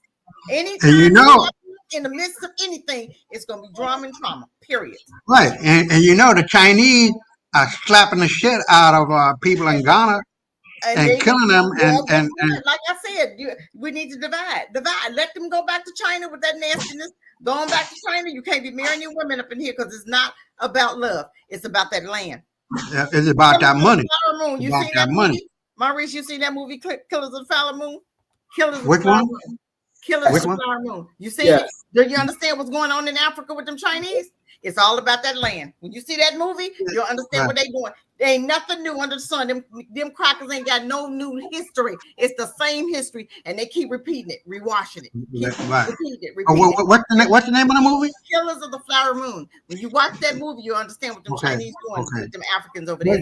Well, here, look. Let me let me finish it with this. My thought. You've been taking too long. You done. We No, I'm not going. I'm gonna get one. We got it. I'm gonna cut it to 5 minutes. It ain't gonna be long. Next question. Could you be taking too long? No. Just 5 minutes. Just 5 minutes. I listen. I'm going to the bathroom. You might want to go to sleep. That's what you got to do. Now look, when we're looking at Traoré, the overarching word that I always hear is unity. Unity. And we've been talking about this forever, Brother Maurice and Sister Cassie. Our strength comes through unity. The fish that coming out of the ground, you got all of the black folks at the bottom, and you get that black fish coming out of the ground. Remember that meme? Mm-hmm. It's like that, man. We are a cursed people and we are blessed people. When we are united politically, economically, spiritually, and physically, we cannot be beat. When two brothers fight to the death, the stranger in the middle gets the keys to the house. We cannot afford to fight. We must unify. And when you're looking at all of Burkina Faso in the Sahel state, and now people who are, or not people, the other nations that were part of ECOWAS, they're joining in with AES because they know there's strength and unity. And this is what Gaddafi was talking about. he could see that Africa was rising and would conquer the world. That's the only way to be. That's the only way to do. And that's the only way we have to act. Because if we don't, we're going to stay in the same fucking hole or hellhole that we are in. And we got to unite. We got, like Brother Marie said, what's the, if you whoop enough ass, everybody get in line, right? Am I right or wrong? And that's it. You gotta make these motherfuckers fear your ass. You know what I'm saying? And they had a fear of us. But somewhere down the line, with all this smoke and mirrors that white folk have been trying to tell us we ain't shit and they're the real Jews and all this, that plays a hell of a lot on your mind, heart, and soul and spirit, man. It does. So until we can get control of the narrative and start to teach that to the kids and allow the adult population, to whatever extent that may be, to know from which we come and that we're not just ragamuffins, for the better word of it, then the whole narrative changes, because now the whole world knows who we are. They know, but we don't. And so that is. Let me cut in. Yeah. Okay, thanks. So I got this video that we're going to see on the Dominican Republic. It says the Dominican Republic really hates Haitians, and so we're going to look at this because this is a problem and that we have to get a solution to. And I want Black First to come up with this solution. Also, Earth Angel, the question that we have for you is, if we're to establish a new spirituality or religion, whichever word you want to use, what has to be 3 of the pillars that it is established on, that it's built on? You have to give us 3 pillars of the new religion or spirituality, whichever word you want to use. What are the 3 pillars? And we're going to go look at this video that is about Haiti and the DR. Because again, I want Black First to come up with this solution. Earth Angel says we have to teach our children, though some are hard-headed. Okay, what are the 2 other pillars that have to be the basis of this religion / spirituality? While she's working on that, let's check out this video. And Brother Isaiah, if the video is wrong, then when your mic comes back on, you can correct anything that may be in error. But let's go. Republic, they often imagine pristine beaches, all-inclusive resorts, and of course, bachata. But behind this picturesque destination lies something much more violent. For decades, the Dominican government has terrorized Haitians and people of Haitian descent. It's beaten people, deported them, and even stripped them of their birthright citizenship. And it's gotten away with it. The Dominican government claims it's simply enforcing immigration laws. Wait a minute. Hold on. Did we This see your government leaders? This white folk. Didn't we see that? White folk. Didn't I tell you white folk? He said no. No, they're not. Well, look, no, hold on. I mentioned that he's an Arab, right? But he was born here. So there are some people who are pale-skinned white, but let it be what it be. We white. White folk, those are hybrids. Yeah, okay. Hybrids. That's why y'all feel the way you feel about Haiti, right there. Right there. No. See, now I just explained to you since the time. Hold on. I just explained to you the history of. Oh no. Now, if I'm wrong, I'm going to say I'm wrong. If you're right, I'm going to say you're right. You don't know. But hold on, baby. You know, I'm with you. But what I'm saying is, this motherfucker, being at air, just fucking killed damn near, if not over 30,000 people with that fucking vaccine. Yep. All right. Hold on. he's not going to be president for too much longer because hold on. Let me put this shit straight. Because I took the initiative and the motive to stop his fucking ass from killing people, killing our people, right? Now we won that. Now we're in the criminal stage and phase of this battle. That dude is sent by America. Hold on. Let me get this out. He's not going to be president for much longer. He done it. Because we got, hold on, baby. Because we got all of the evidence showing that he accepted, $100 million to take that vaccine into the population. Yep. So he's going to be serving some time along with the vice president on his right and the minister of health. Yep. But besides that, what I want you to understand is that this motherfucker ain't as powerful as you might want to think. How many died? The people, huh? How many died, you say? How many died? Over 30,000 people, if Okay, not that's how more. powerful he Everybody, is. people are still dying. That's how powerful he is. No, They he's still not. dying. He what do you call it? He betrayed the Constitution. He betrayed the Republic of the Dominican Republic, and he is a murderer. Okay. He Fauci's a murderer. Do you see him in jail? Fauci's a murderer too. Do you see him in jail? Fauci. Hold on. Who is the murderer? Fauci. Do you see Dr. Fauci in jail? Doctor who? Fauci. That was the one over here that was. Fauci. Okay, yeah. Right. It's supposed to be, from what I'm seeing, the world and America is not going to be going for that for much longer. I don't even know how and why. Hold on. I don't even know how and why it took this long. Not only for the vaccine, but for the AIDS epidemic that had a cure for the motherfucker. Brother Isaiah, hold on. Yeah. Let me continue with the video. I just wanted you to see that you acknowledge that, this cracker is your. Yeah. Right. All right. Go ahead. It's simply enforcing immigration laws, but the story goes much deeper. Racism, the discrimination in the Dominican Republic, you cannot talk about these two concepts without talk about anti-Haitian, because it's like they connect. A lot of people will say, oh no, I am not racist, but I don't want Haitian in my country.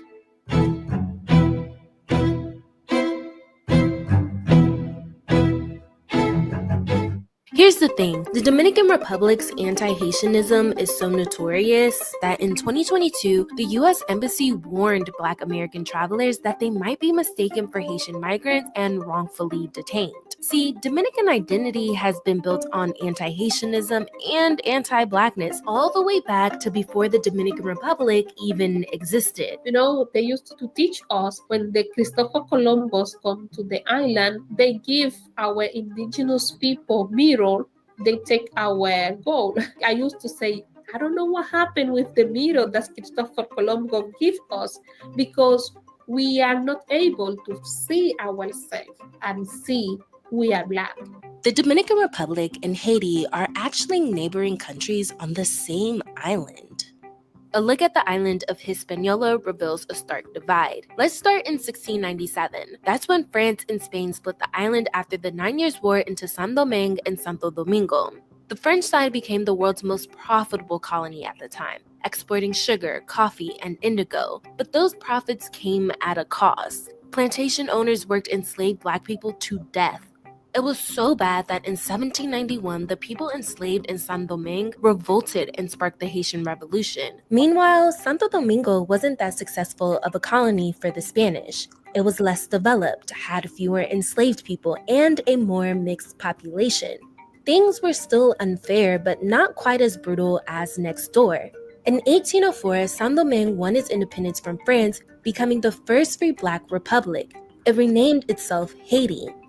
Fast forward to 1822, Haiti, trying to protect itself from being invaded or colonized again, occupied the eastern part of the island, which had recently won independence from Spain. This is where the complicated relationship began. At first, some Dominicans were relieved at being free from European rule, but that didn't last long. During Haiti's 22-year occupation, it abolished slavery, redistributed land, broke up the Catholic Church's power, and pushed for French to replace Spanish. In response, a secret society began plotting to break away from Haiti and form an independent Dominican state. And on February 27, 1844, Santo Domingo declared independence, rebranding itself as the Dominican Republic. So you see, by 1844, you had two totally different countries sharing one island. Haiti, born from a slave revolt with a mostly Black population and French-based Creole culture, and the Dominican Republic with a more mixed population and the Spanish language, founded by a secret society largely made up of white Dominican elites. Now, the thing is, this occupation left some deep scars. For Dominicans, it became a big part of their national identity, this idea of resisting Haitian control. It fueled a lot of anti-Haitian sentiment and anti-Blackness that still influences many aspects of Dominican society today. You know, it's been so difficult to be Haitian in the Dominican Republic. Being called Haitian is borderline offensive in the sense that people are not saying it as a term of endearment or just to identify you as that is your ethnic descent. They're saying that in a pejorative way, right? While anti-Haitian sentiment started during the occupation, it cemented itself during the dictatorship of Rafael Trujillo. Trujillo's regime, initially backed by the US, aggressively promoted a nationalist ideology known as Dominicanidad through the media and public speeches. The main goal? To create a clear distinction between Dominican and Haitian identities, often portraying Haiti as a threat to Dominican culture and values. The government rewrote Dominican history to portray Haitians as constant aggressors and a danger to the country's independence. Trujillo embedded hate against anything with African origins, not just Haitian. He promoted the idea of blanqueamiento, the whitening of the Dominican population. He even wore makeup to whiten his skin and went as far as relabeling many Dominicans of African descent Indio, which means Indian, to distance themselves from their Blackness. Here's the kicker. Trujillo's grandmother was actually Haitian. Today, more than 45% of Dominicans still self-identify as Indio versus the 8% who identify as only Black. Even though it's estimated more than 70% of Dominicans have African ancestry, the trends of blanqueamiento can still be seen today. I am Dominican. I am Dominican of Haitian descent.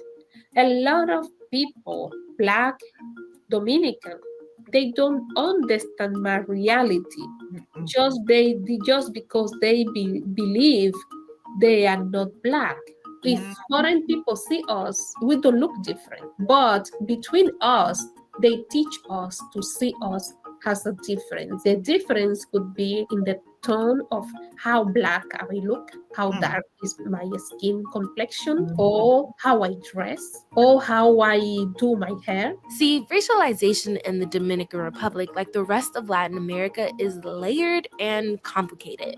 In Latin America and the Caribbean, particularly Dominican Republic, what we have is people are racialized by their phenotype, right? So irrespective if you have even two Black parents, right, and they may be both dark skinned, if you come out light skinned, you can be categorized as a different racial category, where in the US, that would not be the case. These assumptions about who's Dominican and who's Haitian wind up having major impacts on people's lives. There are Dominicans who are dark-skinned, who are indistinguishable from any other Black person from anywhere in the world. They often get confused as Haitian, sometimes even deported in mass raid, just like any other perceived illegal person would be. Or undocumented rather. While there's a wide range of appearances in both countries, darker skin, French-sounding last names, and even hair texture can lead to individuals being perceived as Haitian, many times with dire consequences. The Dominican Republic deported more than 250,000 Haitians in 2023. Thousands of children were separated from their families, and hundreds of pregnant women, many of whom were detained in or near hospitals, were deported back to Haiti. Yet 99% of Dominicans surveyed don't believe Haitians' human rights were violated, and it's been getting worse. The border didn't always look like this. Look at It was that. once open and culturally blended, but dramatically transformed in the 1930s under the Trujillo regime. Trujillo implemented the racial profiling system we talked about earlier, targeting individuals based on their skin color or perceived Haitian ancestry. This was part of his Dominicanization of the Frontier Project, which aimed at strengthening Dominican control over the border region and reducing Haitian influence. The 1937 Parsley Massacre was part of this push. Tens of thousands of Haitians were killed for not pronouncing parsley in Spanish, perejil, correctly. It was a test designed by the Dominican government to target Haitians. Surviving Haitians were driven out and towns were rebranded with Spanish names. While Haitians... Brother Isaiah, is that true? They were killing... I would say the majority of it, yeah, but you got to understand that timeline from when I have mentioned Trujillo to you, that timeline from then until now, is prevalent, but not to the point where, and it's still happening in America. That, you have. We're talking about Haiti, honey, and Dominic. Yeah, but it's the same thing. So okay, listen. Let me ask this question, Sister Cassie, then I'll let you go.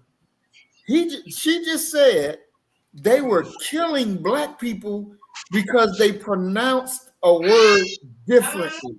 Oh yeah. It was partially. And you okay with that? I wasn't born there, nigga. What the fuck? It's still happening today. What are you talking about? That was doing. Hold on. That was during the time of Trujillo. Trujillo is dead and gone. And after that time, because it was hell and high water. So the thing, from what I'm understanding, from what I know, Trujillo made a distinction between the Dominican and the Haitian. The Haitian could not pronounce parsley correctly with the same Dominican accent. That's where that comes from.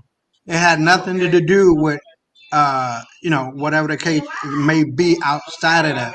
So the distinctive accent of Dominicans saying parsley in Spanish made a difference.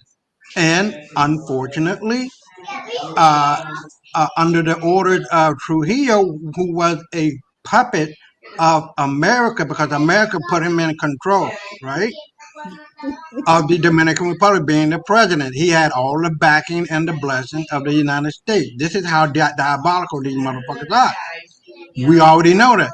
So, what I've read about Trujillo, the history of him, right? They went around, not went around, I'm sorry. Yeah, they went around and if you were or looked like, and I don't want to give a false impression, but for the most part, the Haitians were very dark. And so the simple test was, can you pronounce parsley correctly? Like a true Dominican accent. And if they didn't, they died right there on the spot.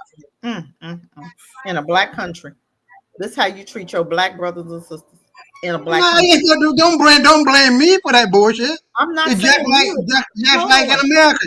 Hold on, baby. Just like in America, not all you niggas are together. Why you keep talking about America? We talking about a whole black country. It's the same thing. It's the same. It's not the same thing. We don't own nothing over here. Y'all have the right to run your black country the way you want to. You can kick your crackers out of there. It's so many of y'all niggas over there. Y'all keep voting in this cracker for what? But no, but listen. You're forgetting one thing. The Haitians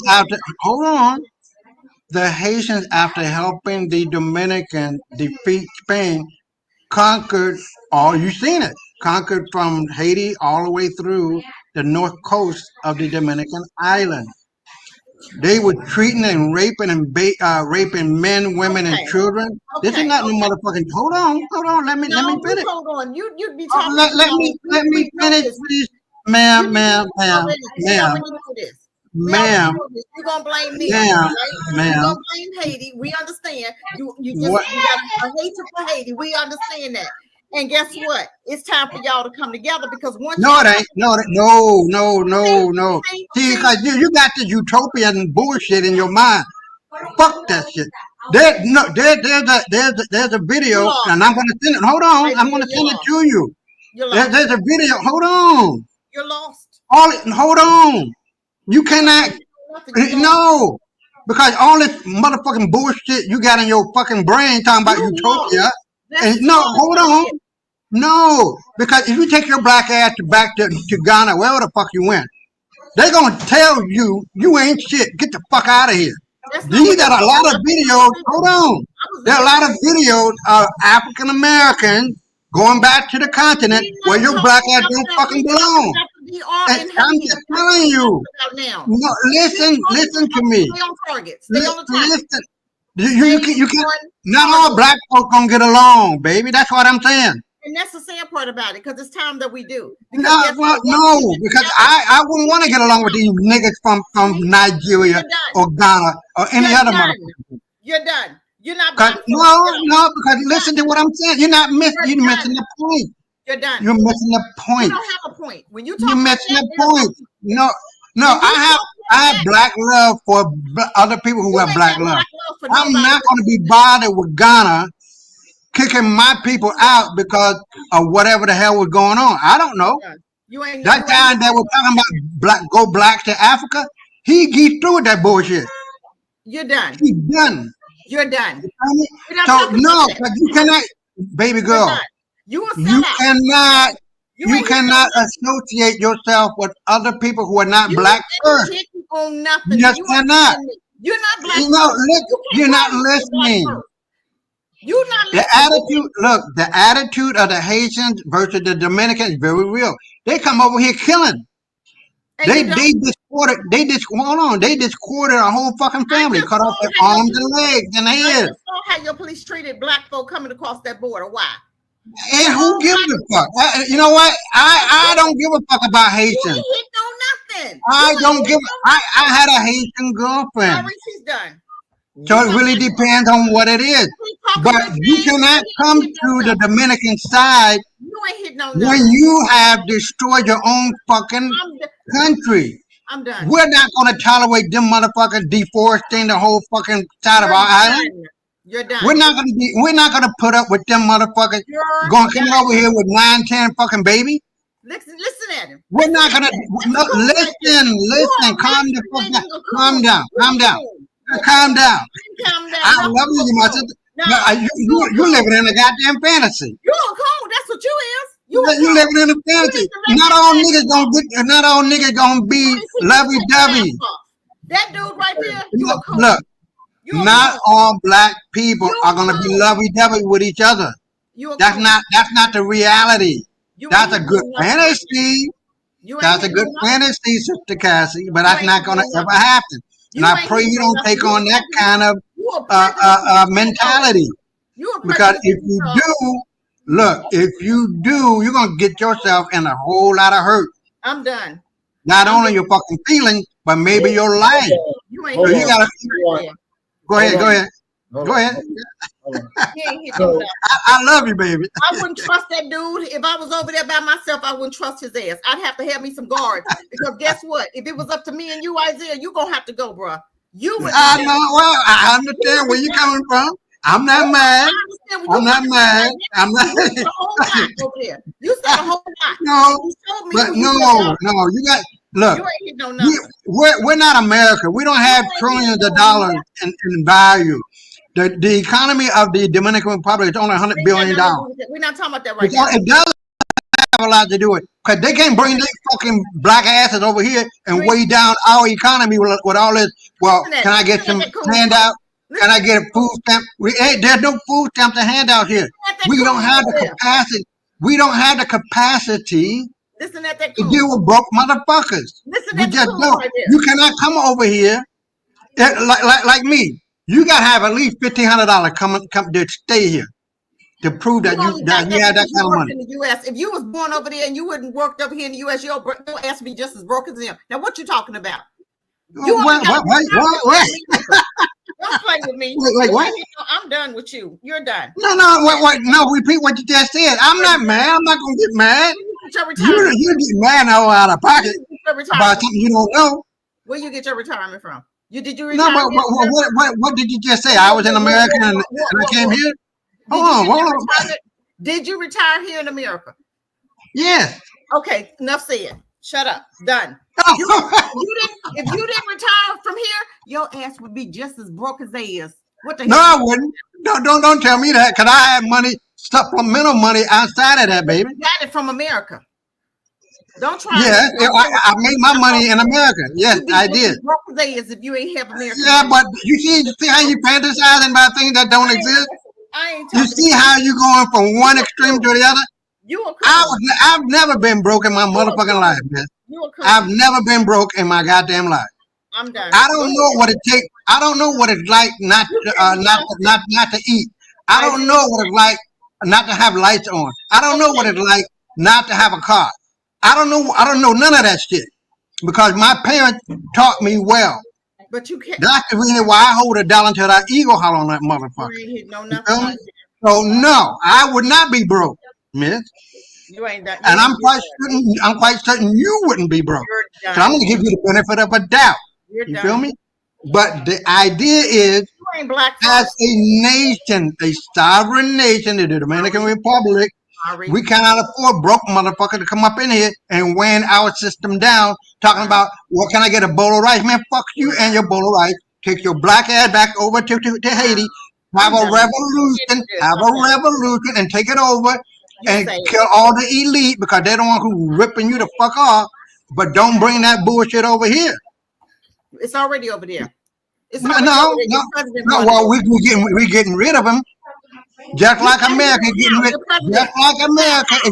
the Cubans, just like America getting rid of the Nicaraguans, just like America getting rid of the Mexicans, just like America getting rid of whoever else. You cannot stay up in this motherfucker. Stupid right now. You sound like a damn fool. That's what you No, I don't. I'm being real with you. You have this utopian society where everybody is lovey-dovey and peachy keen and what do you call it, Brother Marie? Kumbaya bullshit. No. I'm real. No, baby girl. I'm real. I'm real with the reality. I don't live in a fucking cloud. We know where you stand. I don't live in a fucking cloud. I'm not so heavily invested that I am of no earthly good. You're not. I live on earth. I don't live in heaven. There is no heaven after you die from this motherfucker. You're not any good to all I'm saying is you ain't hit no nothing. That you got to keep this shit real. You got to keep it real because you're not keeping it real. Real. Because you ain't hit no nothing. Because you want all black people to get along. That's not true. Not all white folks get along. The Christians and the Catholics in Ireland fight all the motherfuckers down. You know what? You just lumped the whole Haitian into a whole barrel. It's not all of them. You just lumped. No, I'm not saying it's all of them. You did. I'm not. You're missing my point. You're missing my point. My point is simple. You don't have a point. My point. You're gonna tell me I don't have a point. You ain't working with nothing right now. You ain't hitting no nothing. You sound like you've been around them crackers too long. And I'm look. All I said was the truth. Baby girl, all I said was they cannot. If they broke, this is what Haitians do. They get pregnant and they bring their funky asses over here having a baby. That way they can stay. No, you can't do that in America. Why the fuck would you want that shit here in the Dominican Republic from the Haitian side? You don't want that shit over there in America. And we don't want that shit over here. They come over here having 2-3 goddamn baby. No. Take your black ass back over to Haiti. You're done. Where you belong. You're done. Do it the right way and come through the immigration department. You're not black. Or the immigration. And you'll be fine. You're not black. Man, you be fine. But they be trying to skim. They be trying to skim. They've been trying to skim. And sometimes they get through. Isaiah, you said enough. You need to be quiet. But the police, No, but wait a minute. Yeah, I'm you with have you. said enough. You Brother have said Isaiah. enough. You need Go to ahead. Go ahead. Brother Mary, go ahead. One of them white folks and one of them coons. No, you know, goddamn well, that's not true. But I don't get offended. You know what I mean? Should. All that coming out your mouth, you should. No, wait. As dark as he is, and he hates. Listen to this video when you I got a 10 belt. That's why I'm dark as I am. You need to play this video over and hear what you just said about your brothers across the water. But they're not my fucking brothers. Well, you know what? No, look at it this way. This is very simple. I treat a brother like a brother because that brother treating me like a brother. But these motherfuckers, you don't know them like we do. See, that's the difference. You don't know these motherfuckers.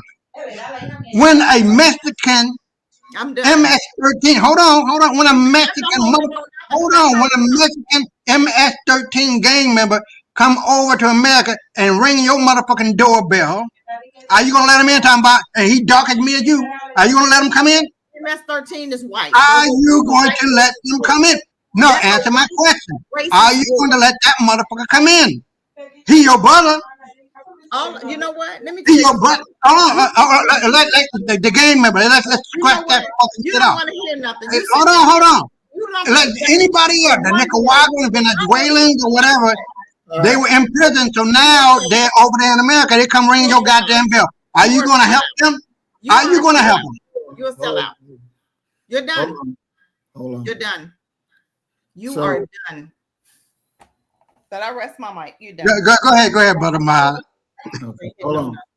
So look here, brother Isaiah. I do suggest that you re-listen to the video, because some of the things that you did say, oh my God, definitely is not black first. No. And I think that. Well, tell me one thing that's not black first. No. You're gonna listen to the video. You listen. No, I already heard it. But I want the crystal down or filter down version of what you think that's not black first. One thing that I said.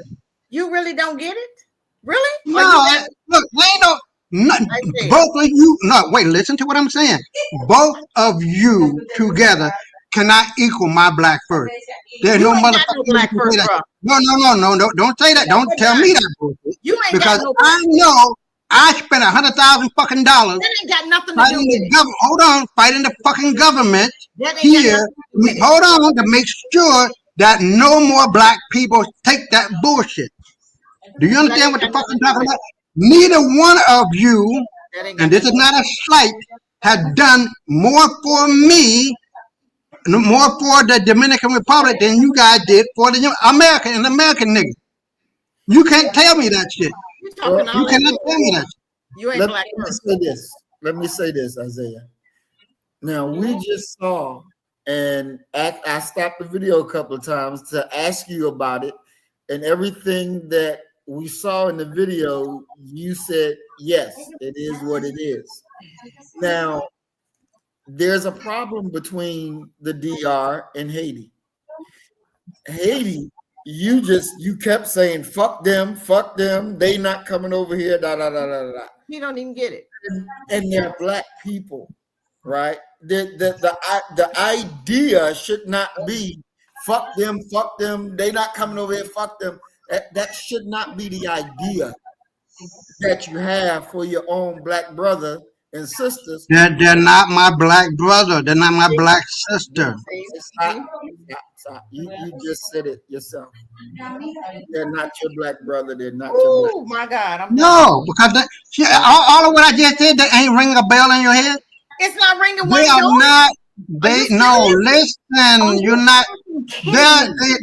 Hold on. Are you kidding me right now? Hold on. We had to. Hold on. You don't get it. No. You don't get it because you don't understand. Here, my wife. That's why you're right there. There it is, right there. No, hold on, Cindy. Right hold there, on. right there. See? No. Hold on, no. Un chima. Un chima. Porque estamos teniendo una discusión de haitianos. black first, baby. Espérate, déjame hablar. I'm sorry. Let me speak to my wife, and she's gonna fucking tell you. I don't need your wife to tell us anything. No, because you're gonna hear it now. See, because you're making assumptions that don't fucking make no goddamn sense. You just saying what you said. Hold on. I'm not getting mad. I'm just saying you don't even see the goddamn picture. How in the fuck you gonna allow Mexican, Nicaraguan, I don't give a fuck where they coming from, in America, you're not black, taking advantage of our system? See, you're talking about Nicaragua. No, we understand. Hold on. Let me speak to my wife, and I'm gonna tell her what the fuck is going on. Domingo. Black folks. Oh, hold on. And then she's gonna give you your response, and I'm gonna translate it, all right? Whatever. You can't. All right. Now listen. Like you? La fricción entre los dominicanos haitianos se ha establecido hace mucho aquí.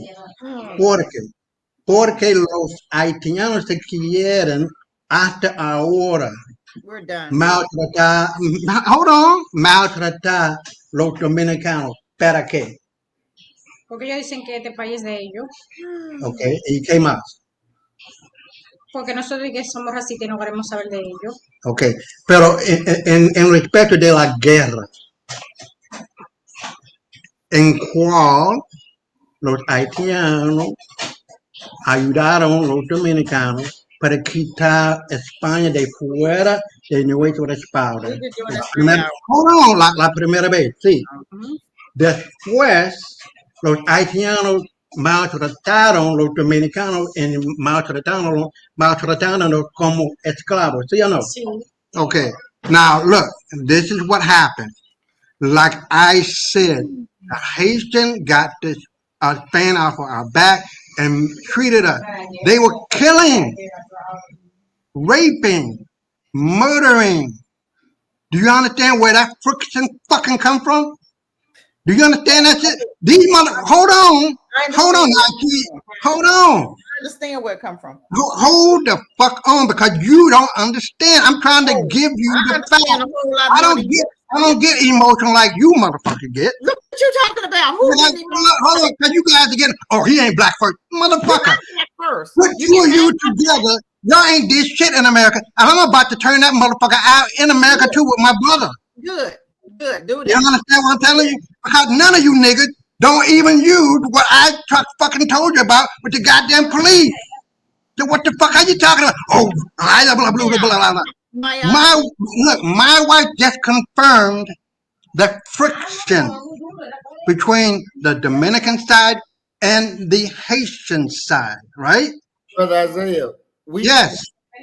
You're saying your wife confirmed it. She didn't confirm nothing. We don't speak Spanish. We don't know what the hell she said. You, man, I translated it. But we don't know what she said. She can't speak no English. I just told you what the hell she just said. I don't give a damn what she say. My thing is, you're not black first. My thing is, if you can sit up here and put like I just said, both of you together have not done a goddamn thing to liberate to whatever degree that Negroes exist there in America. You're deflecting. I spent $100,000 to save black lives here. Okay, good. That is still working over the last 3 years or 4 years now. No, more than that. Since 2020, when that damn wannabe COVID started. Was Haitian you saved? No, because you're not you got this mindset that all black folks gonna get along. That's not true. Hold on. Hold on. No. Hold on. Go ahead. Get some order. I love you, baby, but we're gonna work it out. Hold on. Let's get some order. Okay. So one, I don't speak no Spanish. Since Cassie, I don't believe speaks Spanish. I don't know how many people in the chat speak Spanish. I didn't hear what your wife said. Your wife should be able to speak some English. No, but not to the point where you will understand it. No. Oh no, calentula. Because you're trying to use her as a witness, right? No. I'm yeah. No, hold on. Yes, but yes, no. Go ahead.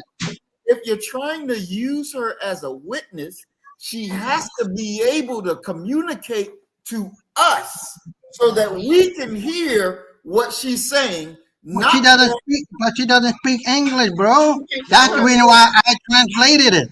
You didn't translate nothing.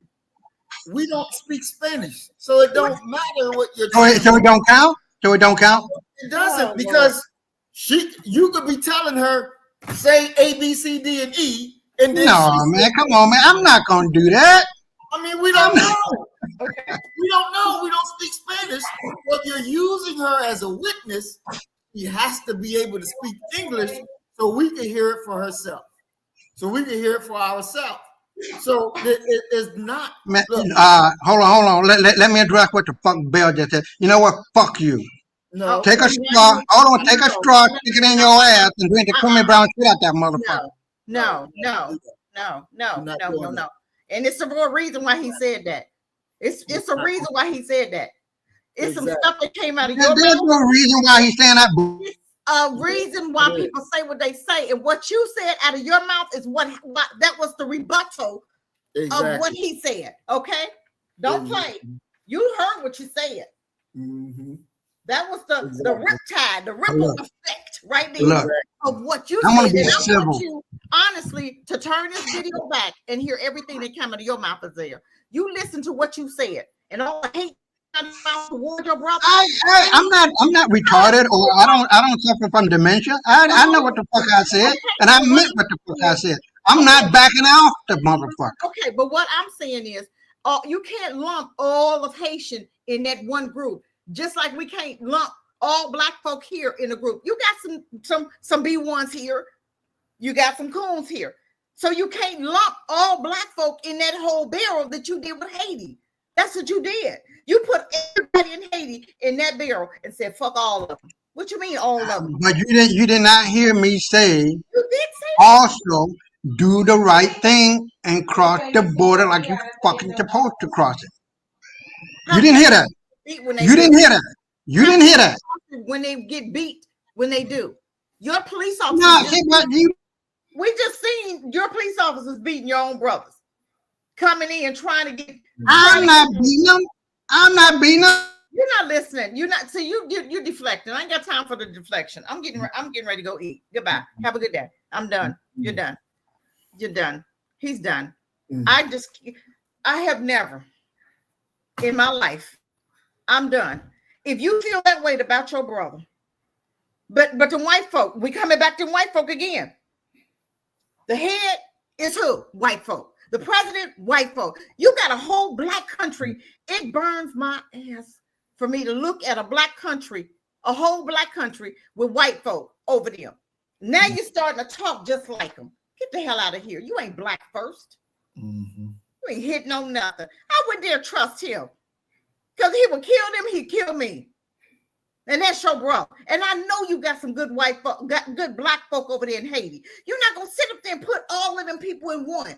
Yes, you got some that's going to act the fool, but you got some that's black first over there because I didn't heard them.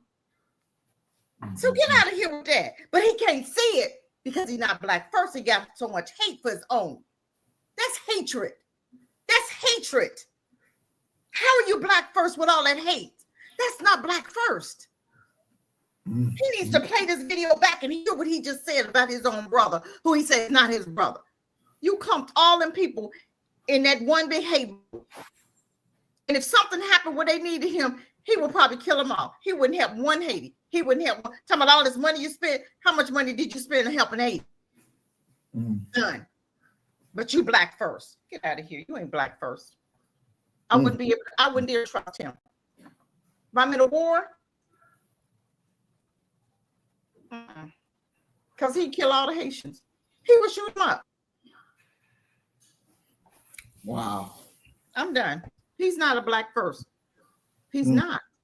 He talks a good game, but every time you bring up Haiti, and this is not the first time we heard him talk about Haiti like this. This ain't the first time.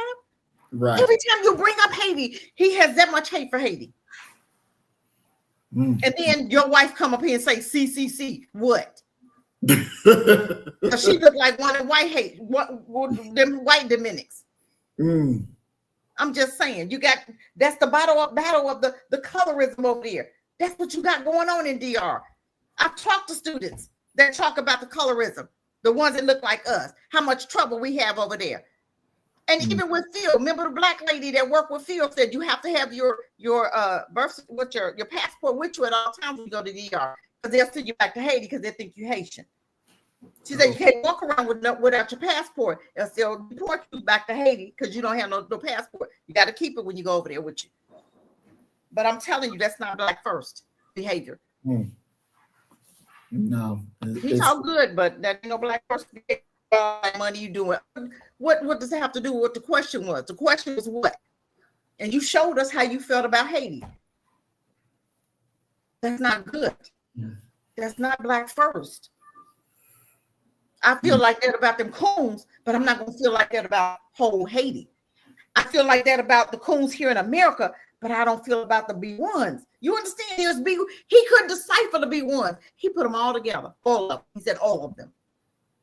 Because of the hate that they taught him. And I guarantee you they learned it from the schools. I guarantee you that. Yeah. God, that's crazy. Yeah. It is crazy. That's crazy. You can't be B1 talking like that. I know it's got to be some white people over there in Haiti that's black first. You're not going to tell me the whole country is not black. It's just hoodlums. Look at Cardi B. She came over here. She's from DR. Okay. That's a hoodlum right there. That's who you should be lumping in that category. Look at the music she brought over here to our children. Who said she wasn't black? He's from the Dominic. I'm not black. That's what she told us, right? Okay. Yeah. But look at the music she's playing. So yes, we could be mad at her, but I guarantee he's not.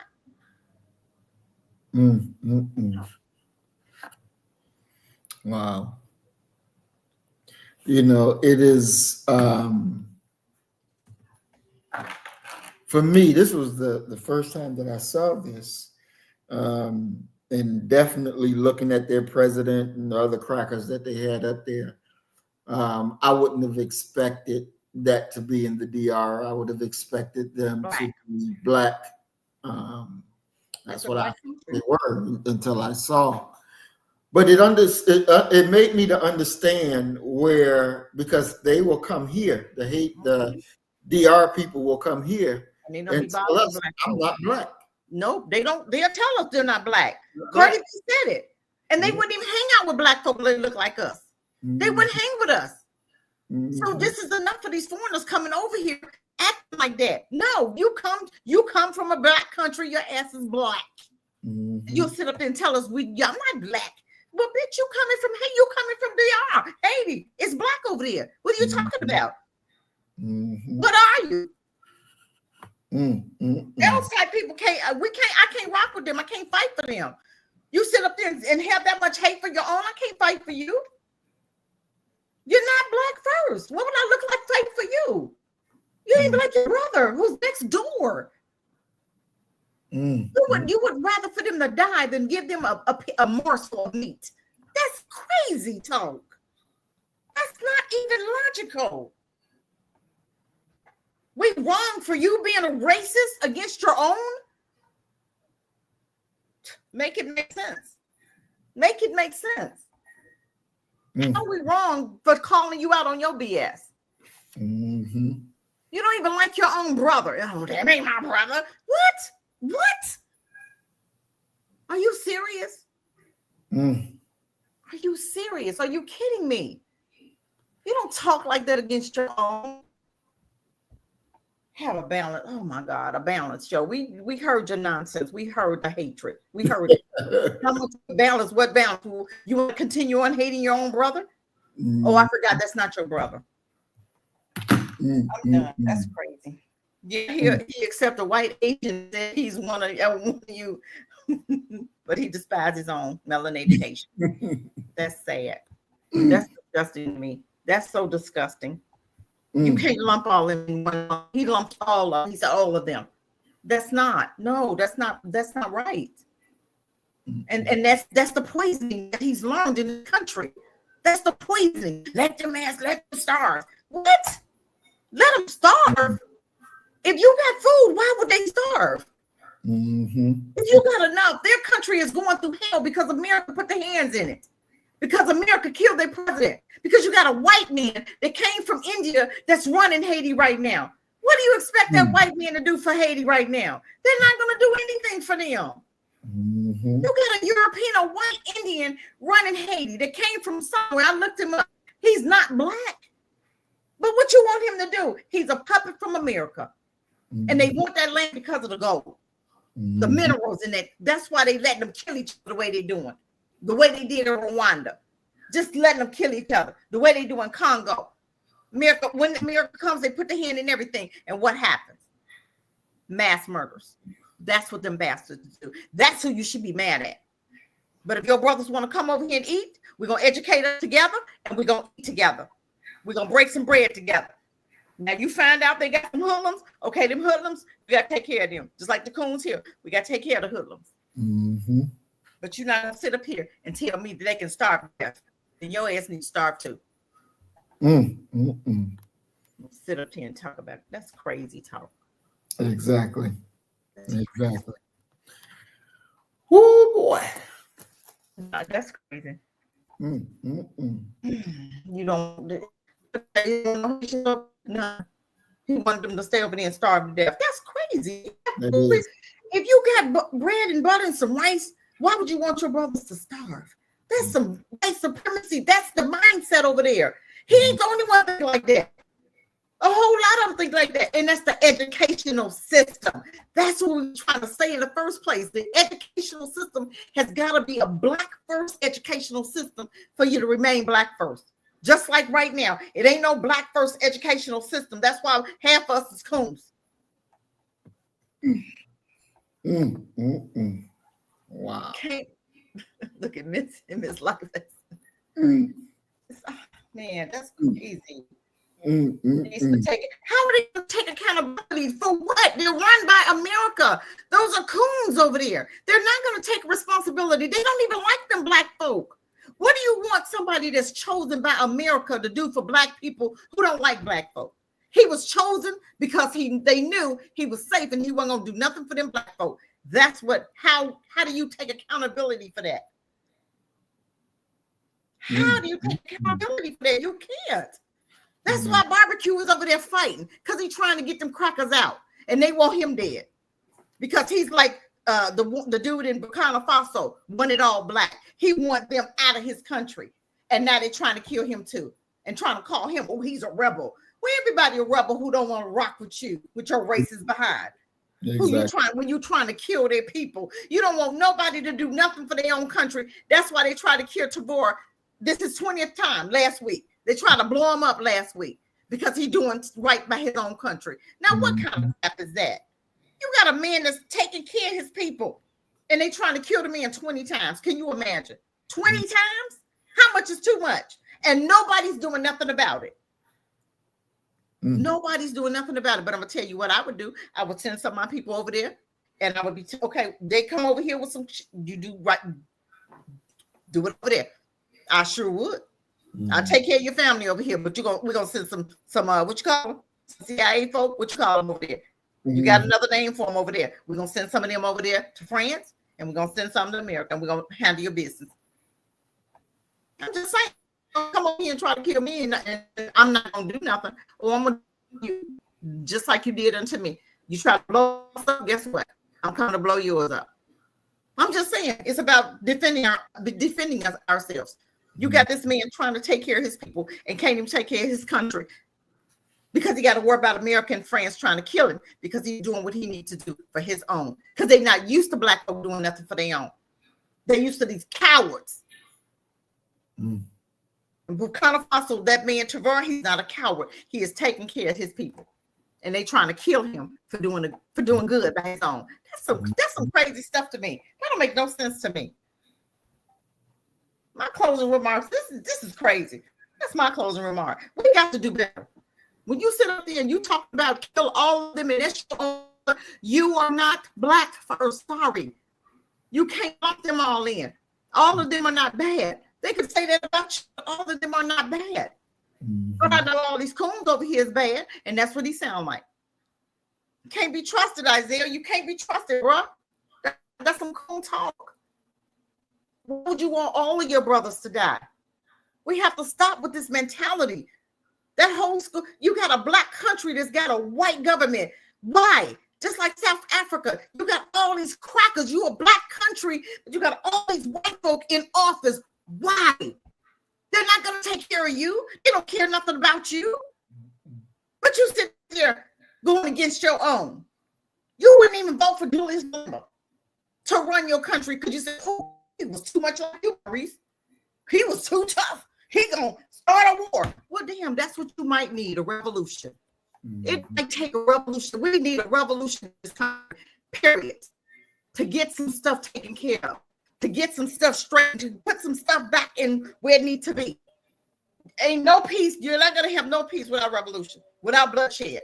You got to shed blood if you want to straighten this up. Because these white folks, they don't care. When you get tough with them, then you shut them down. But if you don't, you let them bully you, they're going to keep bullying you. Ain't no reason to hear talk like this coming from a black person. There's no reason. And if you talking like that, then you need to get some therapy or something, because that's crazy talk. You need to check this out, because you're teaching your sons that now you're going to have another generation growing up like that. It's crazy.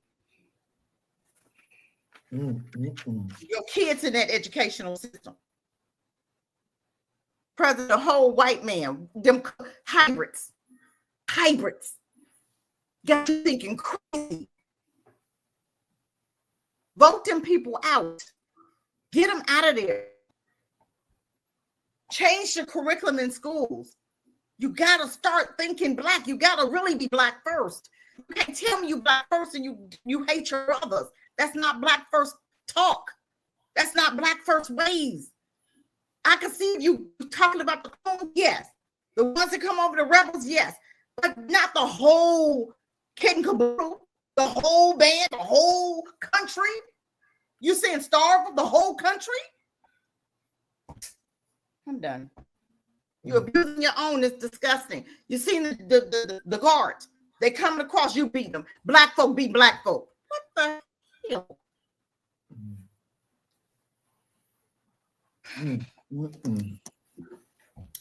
Yeah, buddy, that was Woo. They hate each other for real. Because divide because of that. And if they're coming down, well, them crackers would be mad, wouldn't it? They'd be scared. You bring them crackers, you bring them niggas together, black and white, D-R-N-A.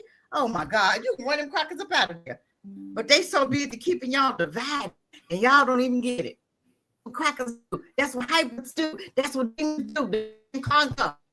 They come to kill, destroy, and that's what they do, right? That's what black people. But I rest with that. Definitely. We have to be able to hold each other accountable. When we say something that's wrong, then yes, we need to come in and pull up and say, this is not black first. This is not how we are. And that's something that has to happen. Ain't no ifs, ands, and buts about it. You have to be aware, because as I said, this is war. We're in war. With the whole first part of the program, we were going over what Brother Carmelo and his family is going through right now. We're at war. So we better be able to hear when somebody is off key, is not on point like he should be. You better be able to hear it and then be able to point it out and say, hey, this all wrong. You off track here. And hopefully that will bring the brother back on track. Because when you're in a situation like that, and I know I was definitely offended to see the things that I saw in the video, because the Haitians there, They're trying to flee from there so that they can eat, so that they can live. Yep. And the answer should not be fuck all y'all can just die. You know, we ain't letting you in the country. That should not be the answer. Am I my brother's keeper? Yes, I am. Period, point blank. Yes, I am. I am my brother's keeper.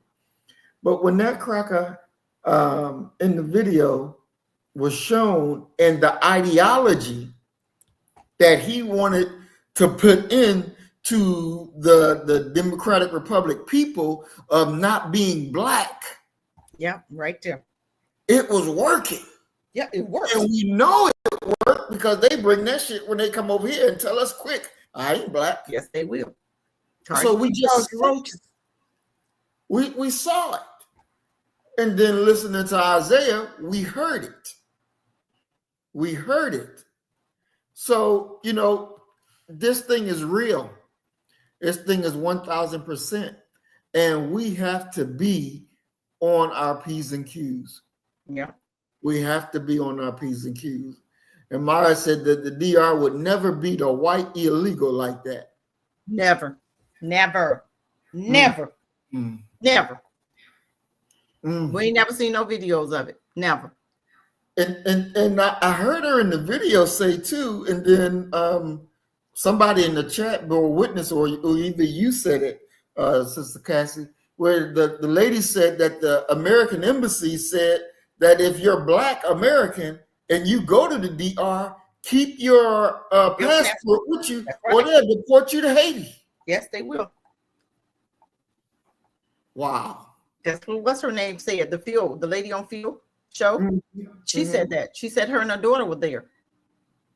She said, and she told us, y'all keep y'all passports with you, because you're in the DR, you have your passport, and you don't have your passport, they deport you. Keep it with you. Not true. What are you talking about, dude? I think something wrong with his mental health. I don't know. It's got to be mental health. Not true. These are people that's been there that's saying this. So what's not true? I don't know where you live. Maybe you're not out and about. I think it's, I don't know where, maybe he's in the house all the time. I don't know if he's out and about or what's going on with this. Nobody needs to lie. Nobody needs to lie about it. Yes, you live there, but yes, Demetria said that. Yes, she did. Yes, Demetria said that. I mean, we can pull it up. She was there. So we got receipts. Well, I tell you what, if this program, we all were in one building having this program, boy, Isaiah, you'd have ran your ass up. In history, you'd have been done. You would have been done. Dang, this is crazy. And he don't even get it. I just want him to play back the video and be honest with yourself and take the blinders off, because you're blinded right now. Bro, you're blinded. If you feel that way about your brothers and sisters, something wrong with you. That's not good. That's not good. That's not Black first. And sometimes we say we Black first, but then we do stuff. It's not. You got to be called out on that. Seriously. You got to be called out on that. You got to, because you can't be trusted right now. I wouldn't trust you to fight in the war with me, because if I'm looking and trying to protect the Haitians, I'm gonna die trying to protect them with you. I gotta trust women to battle with. We can't trust you, bro. Exactly. Especially if they hate it and they right next to me. What's gonna stop you from getting me? Because I'm in them. That's not. You can't trust that. Can't trust that. No, we definitely can't. But we are almost at 4 hours, and I know we didn't finish the video. Do we really need to? Oh my God, that's hurtful. That's hurtful. Just to see the guards at the gate and you beating your own. How do you feel comfortable? But that's what they do to us.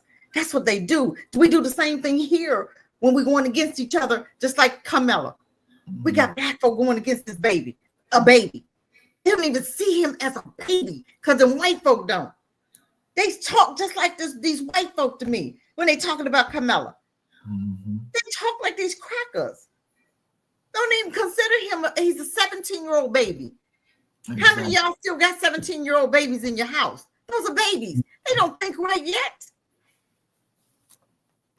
Man, that's crazy. Mm-hmm. That's crazy.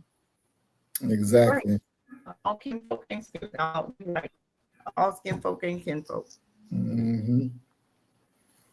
Well, we hope that Brother Isaiah go back and rewatch the video and listen to what he was saying, and hopefully the light of the sun will shine upon him, and he'll get the message that everybody is saying. Show the picture right quick. Let's see.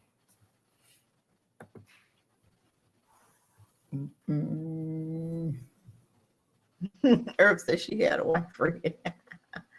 Yeah, he's a baby that defended himself. I'm care because my thing is, if I was him, you standing up there and you Carmelo, right?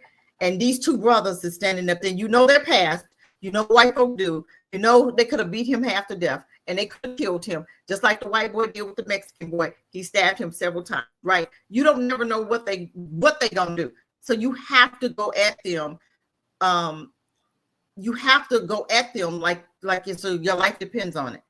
And that's what he did. Mm-hmm. That's what he did. Yeah. Mm-mm-mm.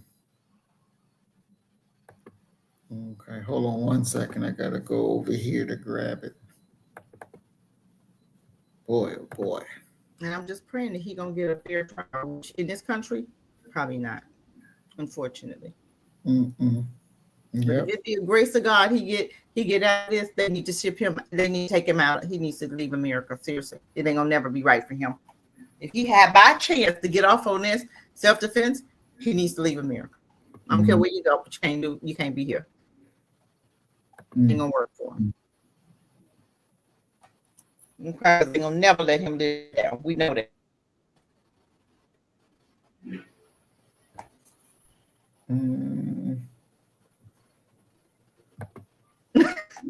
Earthling just said, Bastard, they playing the Escape tonight. Oh my God. What picture are you trying to show?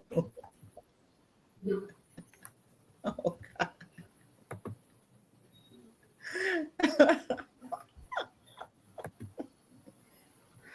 Oh Lord, have mercy.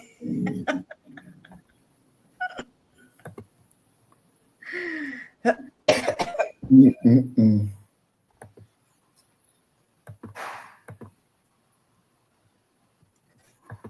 Oh Lordy. Now, Maya, what picture you wanted to show? Or did you want to go back to something in the video? Where did you want to go?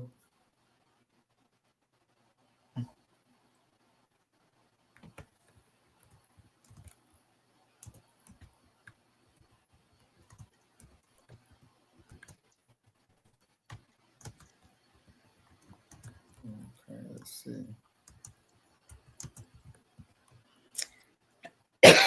Excuse me.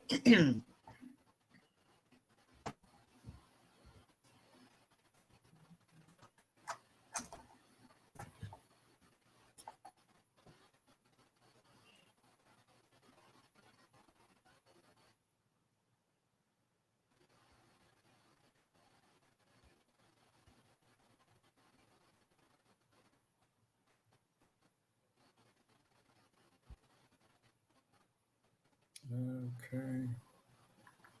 I think she put the link in there, right? Yeah, but I have to go to it from.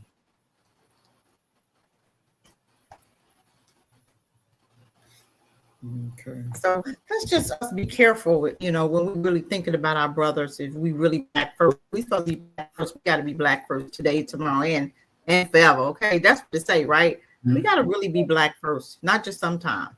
Mm-hmm. If they don't fit your, cup of tea, then you need to ask yourself, why do I have an issue with all black people? Why do I have an issue with a whole black country? Not just some, but all of them. Why? That's abnormal. That's not normal behavior. That's not normal behavior. Black first. That's some white supremacy thinking. And so many of us suffer with white supremacy thinking. So this is the Haitian government. Oh my God. I mean the Democratic Republic government. Oh my God. Look at there. That's why he think I got it now. I understand. I do totally.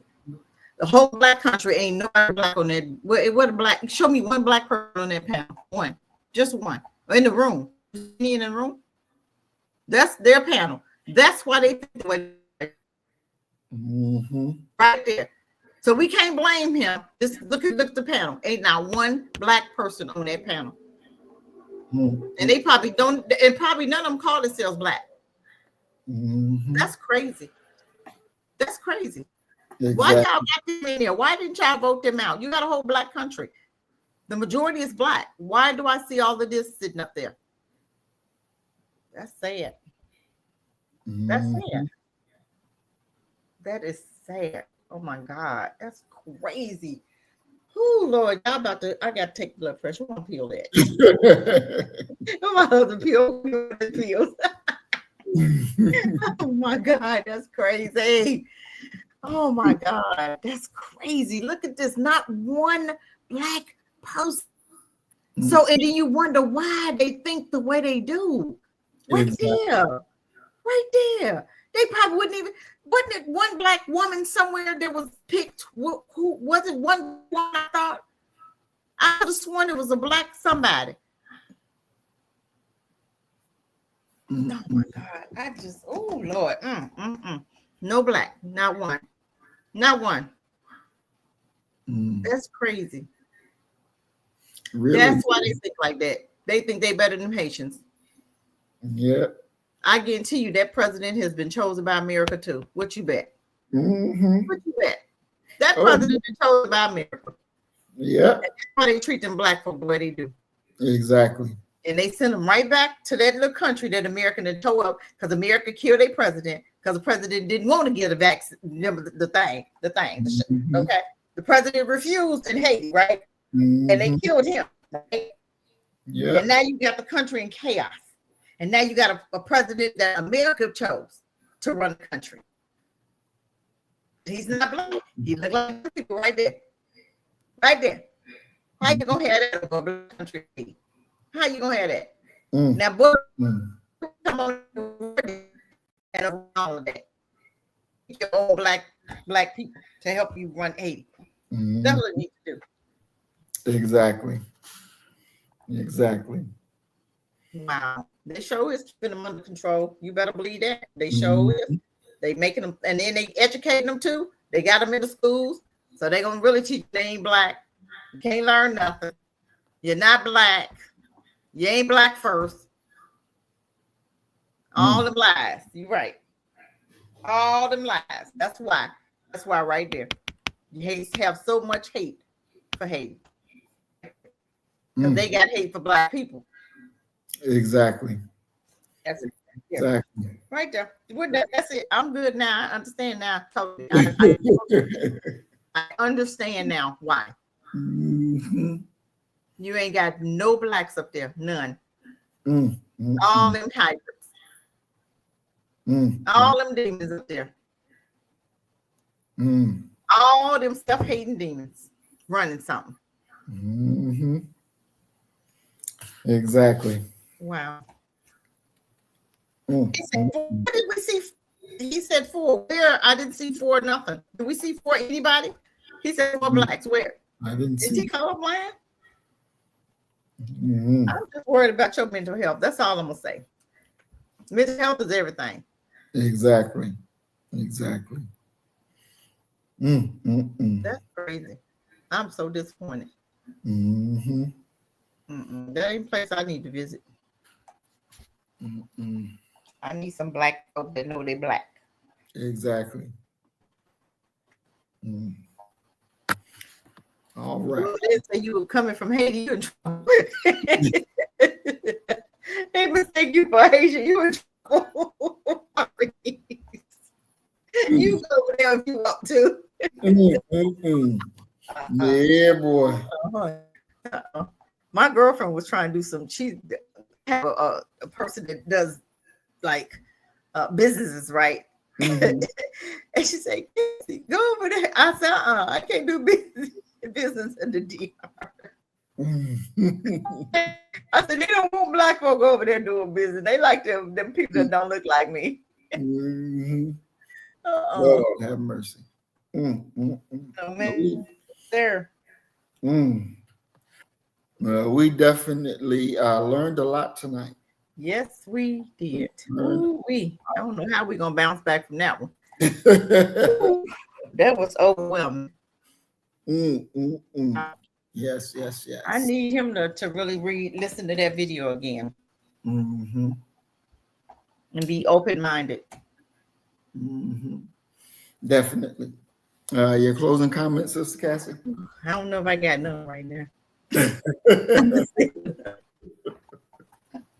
Let's hear yours. I ain't got none right. I didn't say it enough. I ain't got nothing else to say. I'm so disappointed.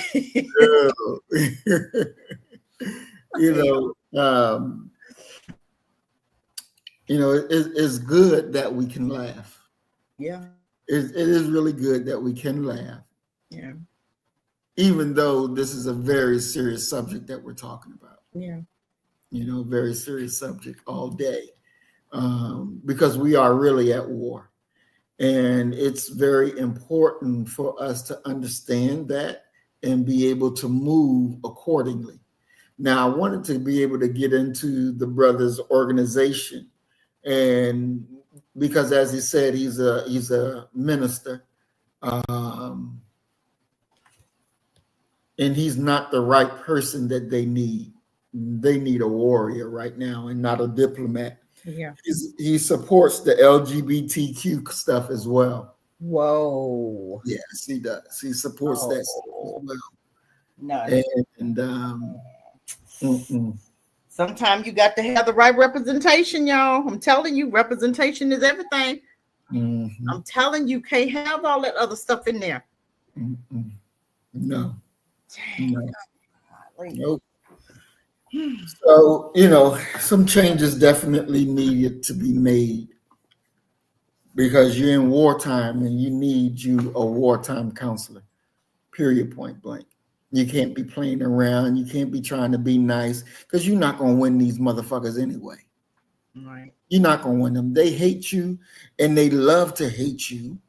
And as we saw today with the different posts of let's raise money to kill him, to get him assassinated and all that, they don't have no love. They're not going to respect your nice, wimpy talk. They're not going to respect that.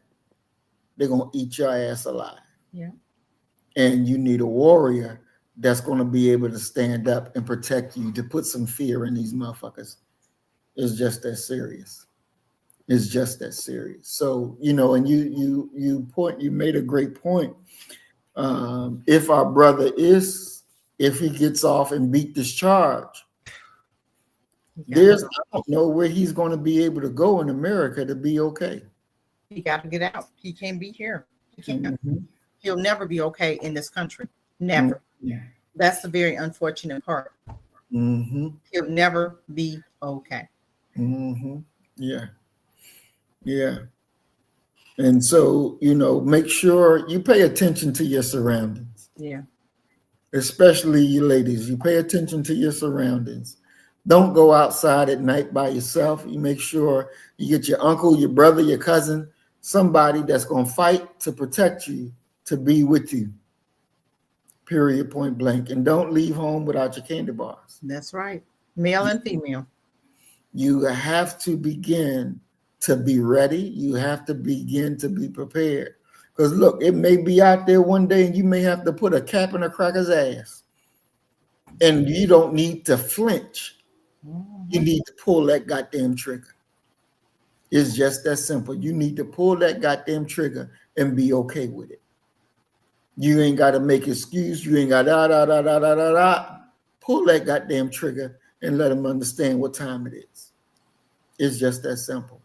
Because they will pull that trigger on you. You remember the girl, Sister Cassie, where the white man put the gun up there to her head. She had her gun and she never even pulled it. And bragged about it too. I didn't pull it. I'm like, you shouldn't.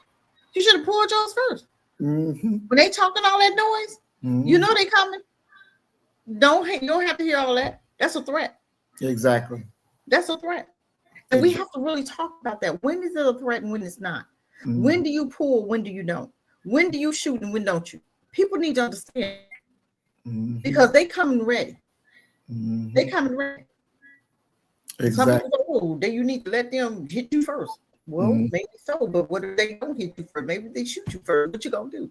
Exactly. You gotta be ready. Exactly. Ready. Here. You gotta understand here the tone. Hear the words.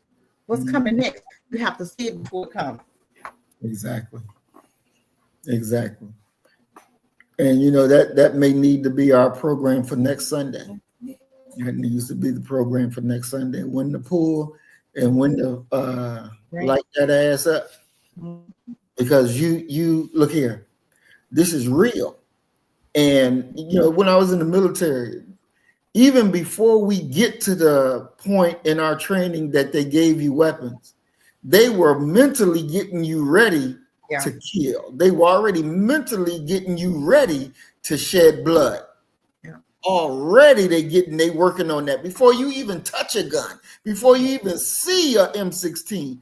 They working on your mind to get you ready to pull that trigger. And so we got to make sure that you're ready to pull that trigger because it's gonna come. It's gonna come, and I don't want you to flinch.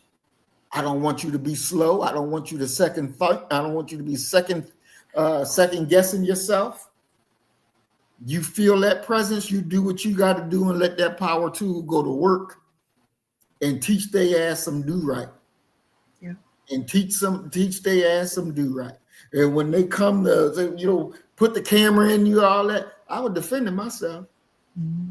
Because he was going to kill me, so I had to kill him first. That's right. And be just that simple with it. Just that straightforward. It's because your life is on the line. See, they love to kill us and go home and eat a burger and brag to their children how we take pictures. Yep. Yeah, they like that. That's who they are. But they got to understand this generation, we're not about that bullshit. Our babies ain't either. Death.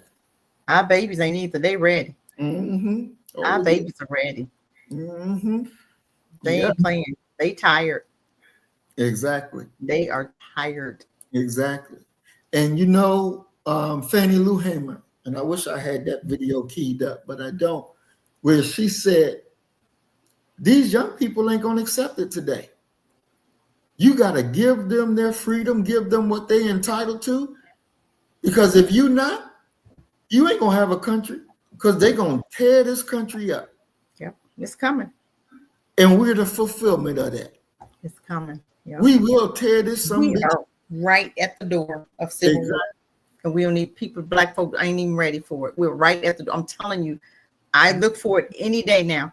With this Camry, I'm telling you, I'll look for it any day now. Any day now. So y'all better be ready. I'm telling you guys, don't leave home with power tools. Somebody said power tools. Don't leave home without your candy bars. I'm telling you, because I look for it to happen any minute. Exactly. It's tilting that way now. Yep. Yep. All right. Brother T said these crackers are getting stretched out every day down here in South Carolina. Good job. Thinking it's the 1950s. That's right. Lay their ass low. That's right. Exactly what's going to happen. I love it. Exactly.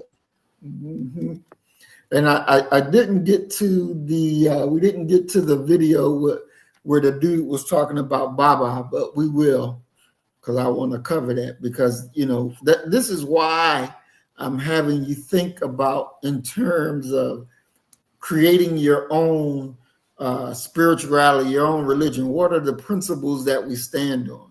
Baba is one of our greatest elders, and he's on here and he's teaching consistently. And for some handkerchief head nigga to come from him, I have a problem with that. And we all should have a problem with that. Matisse said one just got shot 6 times in McDonald's down from my house. Well, now that's a good cracker. Since he's a dead cracker, he's a good cracker. That's the only good cracker you gonna have is a dead cracker. That's the only time you can say, well, that's man. Wow. Wow. That's crazy. Mm-hmm. That's crazy. Yep. Why don't you have Baba on your live streams? I do. I have him on there. He's been on the live streams before with me, and I've been on his channel before as well. Well, he was in the chat about a month ago. Last month, he was in our chat.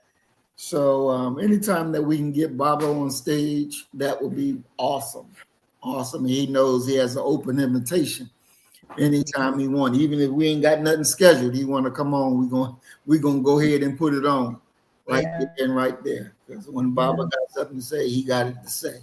And we're gonna be bearing witness. So yes. All right. So we've been 4 hours and 14 minutes. Wow, that's crazy. There you go. That's crazy. Arguing with somebody that think they black person. Wow.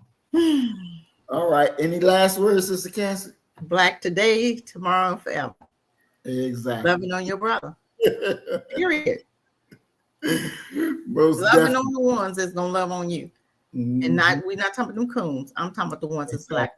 Rather they Haiti, rather they Mexico, rather they, as long as they black first, we love on them and we feed them and they eat if you eat. That's right. Perfect.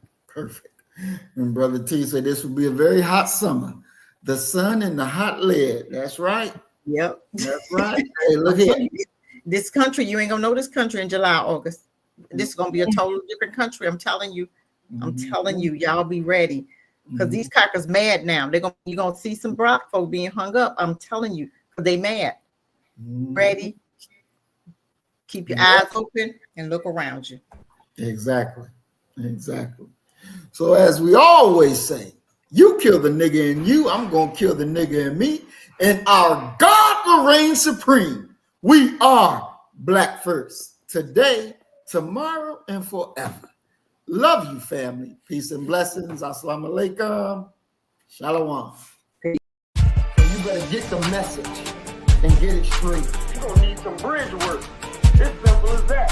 Because we're living in judgment. We're living in implementation.